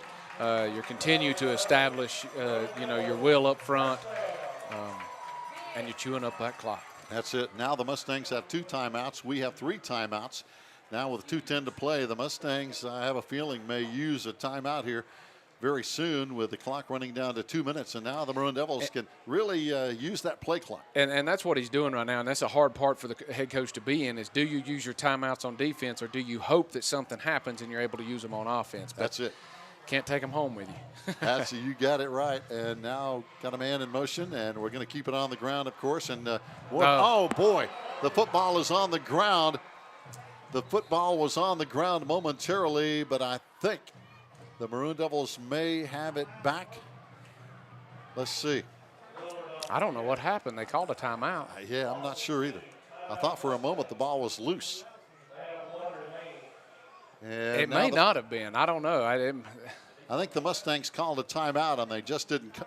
Okay, yeah, so he must have recovered it, yeah. Yeah, they didn't get the timeout call before the play started, I think is what happened. So they blew the whistle kind of late, but now they stop the clock. 1:40 to play. And I don't know if they're going to give us that play over again. I don't think so. It's going to bring up 2nd and 12. But kind of an odd situation there. But a couple of scores in, as we mentioned, Murphy wins over Commerce 15-14. Robbinsville over Brevard 32-7. And our Maroon Devils up 20-14 with 1:40 to play. Now 2nd down and 12. Mustangs 1 timeout left. And you know the Maroon Devils are not going to try to go out of bounds. We're going to try to keep this ball in play, use as much time as possible. And here comes Reese. He's going to pitch it. And Collins trip, still rumbling, but now he's actually knocked out of bounds. He's kind of forced out over there by 52, Mabry Bumgarner, their all-conference linebacker. He was trying everything that he could to stay in bounds. He did. You don't really have to see that much, but he was. He was trying to stay in bounds as much as he could. He really was, and they knocked him out, of course, with 1:30 to play now. Now it's a big 3rd down, 3rd down and 12.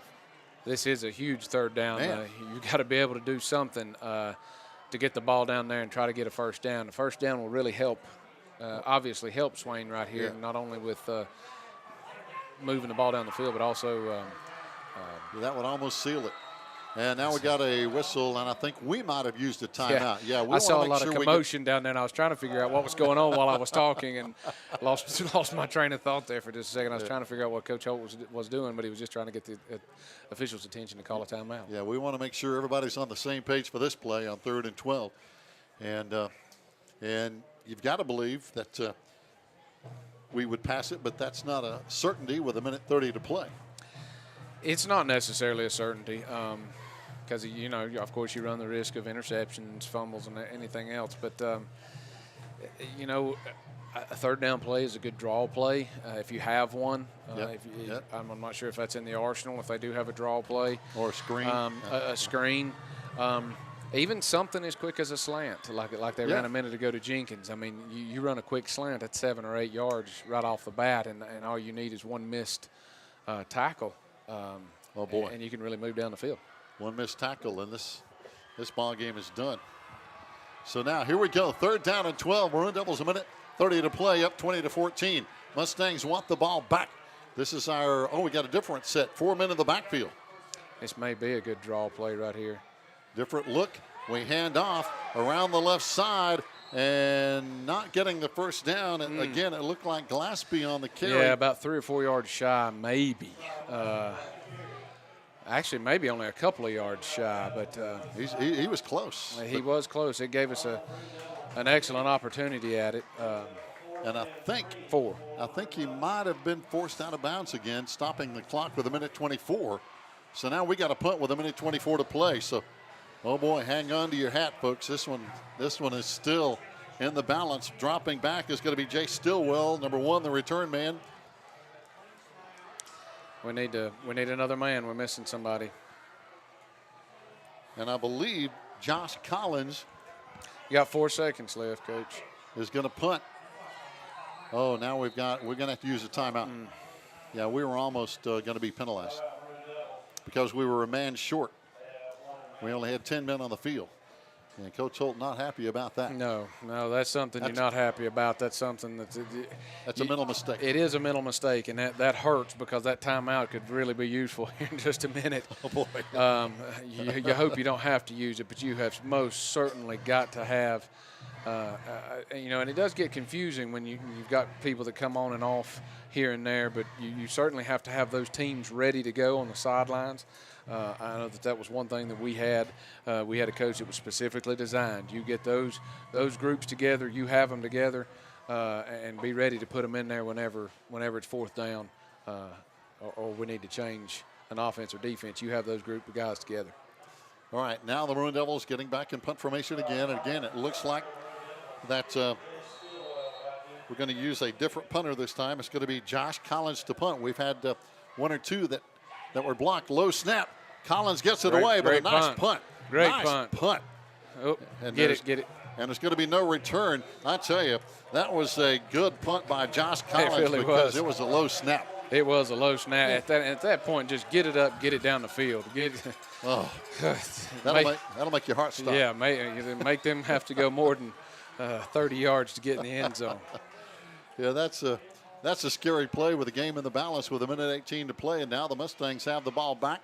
And one guy you got to be aware of, 2 guys really, I think. Damari Williams, he's the big play guy, and the quarterback, Jed West. And I think they're going to go back to exactly what we saw just before halftime. They're really going to spread it out and try to get that quarterback time to throw the ball. There he goes. He got it to Williams.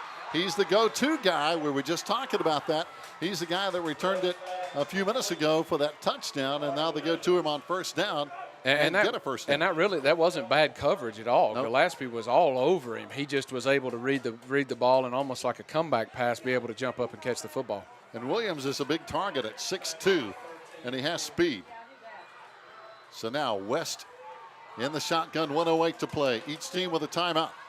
Maroon Devils with a wolf front, 3-man front. West throws again. There's Williams again, and he got it again at the 17-yard line. Another first down. He took a hit. He's shaken up a little bit. He goes to the sideline. We got one down too. We've got looks like Lillard is down. That is Gabe. One of the worst times to get head injuries that I found when I was playing was leg shots. Anytime that you hit somebody in the legs, you'd be surprised. You would think hitting them in the head or something like that's when you take a knee to the chin or something like that, and just the way that it turns your head and such like that can really hurt you. Now Gabe has his helmet off, and Kerry Powell is leading him off the field. He might have taken a head shot. They're attending to him way over there outside the end zone, so Gabe is not going to be in here with under a minute to play. He's now running. But now the Maroon Devils again. Here come the Mustangs. They throw to the other side. This one is going to be incomplete, stopping the clock with 50 seconds as they try to throw to Sutton. Yeah, he wasn't ready for that. Sutton was trying to run a route, and the quarterback, and good on the quarterback, he was trying to get rid of the ball quick because you want your wide receiver to catch the ball and then be able to make a move so he doesn't go out of bounds. Big LD Luke Wire back in now. in that interior defensive front. Maroon Devils here. Got to make sure that we keep pressure on. And we got to make sure he's going to go back to that upper side here in just a minute. Yeah, Williams back in the ball game. He lines up wide left as we've seen him already. Here he goes again. Now he threw it. Now he's looking, firing toward the sideline. Going to be incomplete again. This time to try to go to Stillwell. That's what they ran earlier that I said that left him wide open down here on the bottom that I was hoping that they didn't see. That's an X route. It's a deep route. 2X deep is what they used to call it, but instead of going deep right there, the inside man just runs out with the outside twins cutting inside. Everybody follows them inside. And we run that way. It's not that different than what we run in the state championship in 2004 when I came out the back and they threw it to me in the end zone. It's similarly designed play. Well, we had a little daylight. Here we go again. Williams wide to the left side. Stillwell to the left side. West has too much time to throw. Now he throws it, and it's going to be a lineman almost caught it. Seriously, 77. Zeb Fisher almost caught it. He was ready to get it. And that would have been a penalty, but fortunately for the Mustangs, it's incomplete with 35 seconds still to play. Fourth down. We've got a Mustang down in the end zone. It looks like that's Williams. Williams. He's the go-to guy. I'm not sure what happened. I did not see that. I was looking at the quarterback. I don't know what happened there. Yeah, I didn't see that either, Cody. As the quarterback he was looking for Williams in the end zone, no doubt. He was. They were running. They ran the exact same play again, and what they were hoping that we would do then would overcompensate on that play and bring our free safety over, leaving Williams open in the back of the end zone, and hopefully he would be able to outrun. But anytime the quarterback's having to roll to his non-dominant side like that, roll to the left side, a throw towards a slant across the field is almost impossible. You have to have a cannon of an arm. That's tough. That's yeah, tough. And at this age, you float it like that, it's the end of the ball game. Yeah. Williams is still down. He was shaken up. And, again, he's the guy that really had the big touchdown return that got Smoky Mountain right back in it after we had taken a 20-7 lead with 4 minutes to play. Well, 10 seconds later, Williams scores and makes it a 6-point game. And this is hard on Smoky Mountain because they do have a really good ball team. They do. You have your currently your leading rusher. Oh, McNeely's out. He's out. You've lost, at least for this game, an offensive lineman. We don't know how long that's going to be, and obviously one of the big offensive linemen that you have. Yeah. And now you have certainly your number one wide receiver is down in the end zone, and that's hard going forward. He tried to get up there, and he just can't. Yeah. He's shaken up, and he's going to at least have to go out for a play, and we hope he's okay. Certainly. We hope he's okay. Yeah, we certainly do. I mean, we've already seen too many injuries tonight. As we mentioned, Ryan Ash, their big defensive tackle, they're going to work on Williams, so we'll take a timeout. Fans, stay tuned. We'll be back with the finish here on the Maroon Devils Network.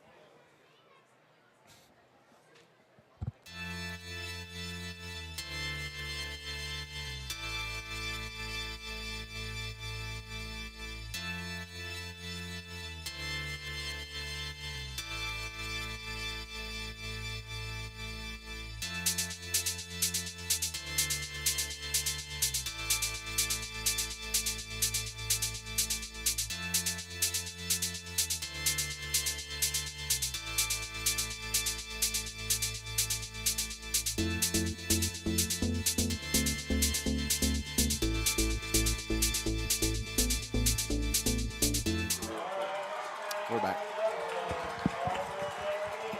Fans, welcome back. Going off again, getting a great round of applause is going to be the outstanding playmaker, Damari Williams, for the Smoky Mountain Mustangs. He is putting weight on both legs, which is a good sign. I think he just was shaken up, and right now just seeing fuzzy. Right now, fourth down. Big play for the Mustangs. Fourth down and 10. West back to throw. Looking in the end zone. Got his man. And they score. Holy cow, the Mustangs score to tie it up with 28 seconds to play. Unbelievable to Jace Stillwell, number 1. That was, he waited, and he absolutely threaded the needle. I mean, we had it covered. It went, it's just, he threw an absolute perfect ball. Wow. So you can't. And you can't give West too much time. No, you can't give him that much time. That's the thing. Have a great quarterback, and he is able to do just that. Now the Maroon Devils call a timeout, and that may be our last timeout. This game is tied at 20-20. And obviously you've got to hope that you can really bring pressure on this PAT, because right now that's the ball game. It is. Man. And that's hard. And, you know, you look at it and everybody's going to be saying certain things about one player or another. I mean, but it's the way the football game goes. If it was all easy all the time, it wouldn't be fun and nobody would come and watch it. No, what a game, though. I tell you, hats off to both teams coaches, and the players who have just played their tails off. I mean, this has been an intense ball game. Most certainly. Man. Now for the PAT. That right now is the play of the game following that touchdown pass from Jed West, the quarterback, to Jay Stillwell in the end zone to tie this thing up. Now for the PAT is Zeke Sink. Matt Brown, the punter, is the holder.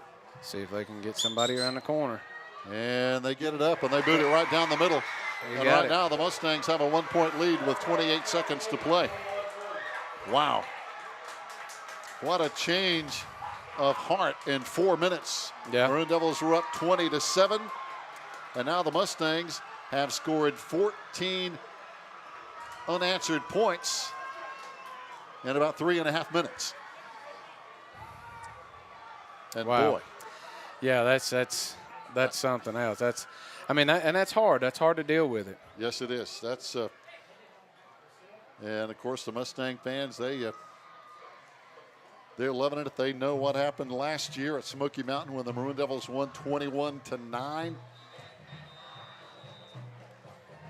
And talking to some of the players a couple of days ago, of course, some of these guys know each other from Smoky Mountain and Swain County, and there's just always a little extra intensity in this game. Yeah, there is. And you know, when you look at it, no one has played bad. There's if there's anyone that has been more dominant, it has been Swain. Yes. On all of these plays, just absent a few big plays for Smoky Mountain. You know, this game is a lot different than it is right now. Kicking off now for the Mustangs is going to be Nathan Porter. I would imagine they're going to kick it deep. I'd let it go. And it's going to go into the end zone. And the Maroon Devils will have it on the touchback with 28 seconds. Obviously, we got 2 or 3 shots at it here, Cody, and obviously it's got to be big to come up with a miracle finish. Oh, yeah, it's got to be big, and yeah, you've got maybe a couple of shots at it aside from throwing the football. Yep. And that's all you're going to have, and I'm sure Smoky Mountain's going to be playing more like a prevent defense or a quarters defense, where they're going to have people backed up almost 20 yards off the football just to keep anything from going deep on them.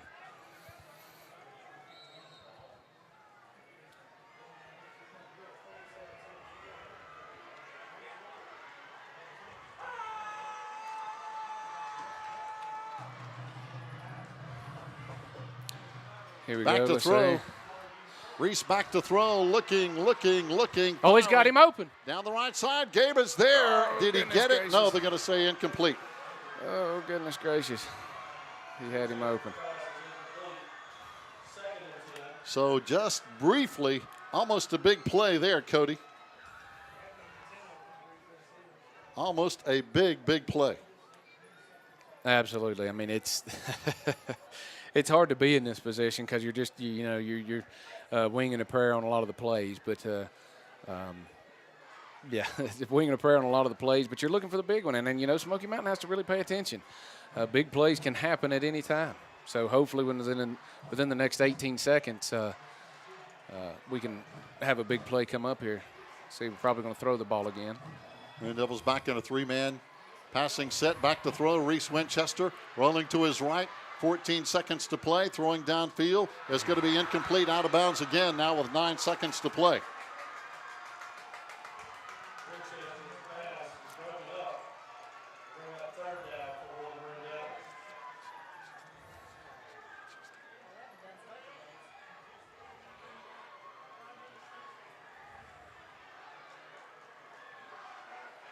Probably going to be trying to see. I mean, you can run almost what Smoky Mountain was running right there, some sort of 2X deep play or something that lulls them inside, does something, a little out and up, just something that they try to bite on because they are intense right now, and just see if you can blow something by them. I don't know that we're going to be able to here. They're playing real soft coverage, which they should be. Could be the final play. Reese Winchester back to throw, throws it in a crowd, and it's going to be incomplete with 3 seconds. We got one more shot. One more shot.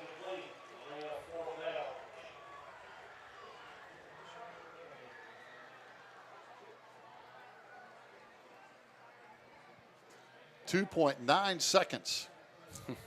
Wow. And I tell you what, nobody's leaving this place. No, not right now.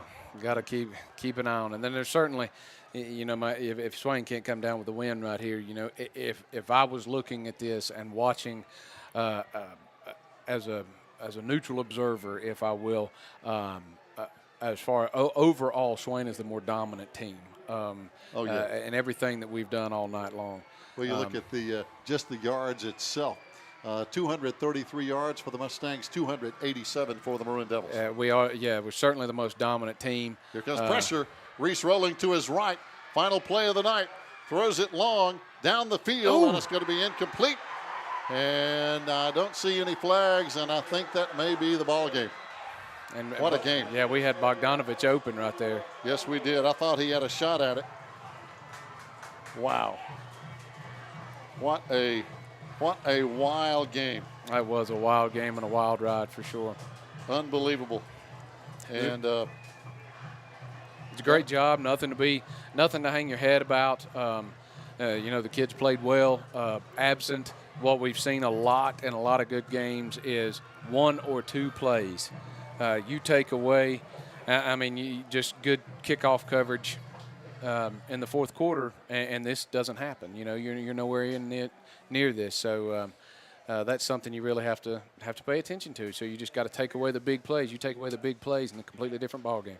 Well, I'll tell you what, Cody, this was, the Maroon Devils obviously unhappy. They're going to be unhappy with the loss, but hats off to both teams. What a fantastic game to watch from a fan's perspective, literally right down to the final play. Oh, absolutely. Man. Certainly right down to the final play. And thank you for coming on and joining us here tonight. The home opener for Coach Sherman Holt. Next week, we're going to be on the road against another tough team, the Franklin Panthers, over at the old Panther Pit. So, you try to put this one behind you and get ready for next week. That's what you have to do. You have to put it behind you, but only as far enough as to not continue to reminisce on it. But you still have to keep it fresh in your memory in order to correct some of the mistakes that you made this time so that you don't repeat them, don't make them again next week, and continue to get better. I mean, there's games like this that are going to happen, but you just the show of character of a team is how you bounce back from a tough loss and keep moving. Oh, no doubt about it. Fans, that's going to wind it up. Again, the Mustangs pull it out at the end, 21-20, here in the big rivalry that we see every single year. Join us again next week. We're going to be on the road at Franklin. Again, one of those Mountain 7 Conference teams, and it should be a good one as well. Thanks for watching and listening right here from the Maroon Devils Network.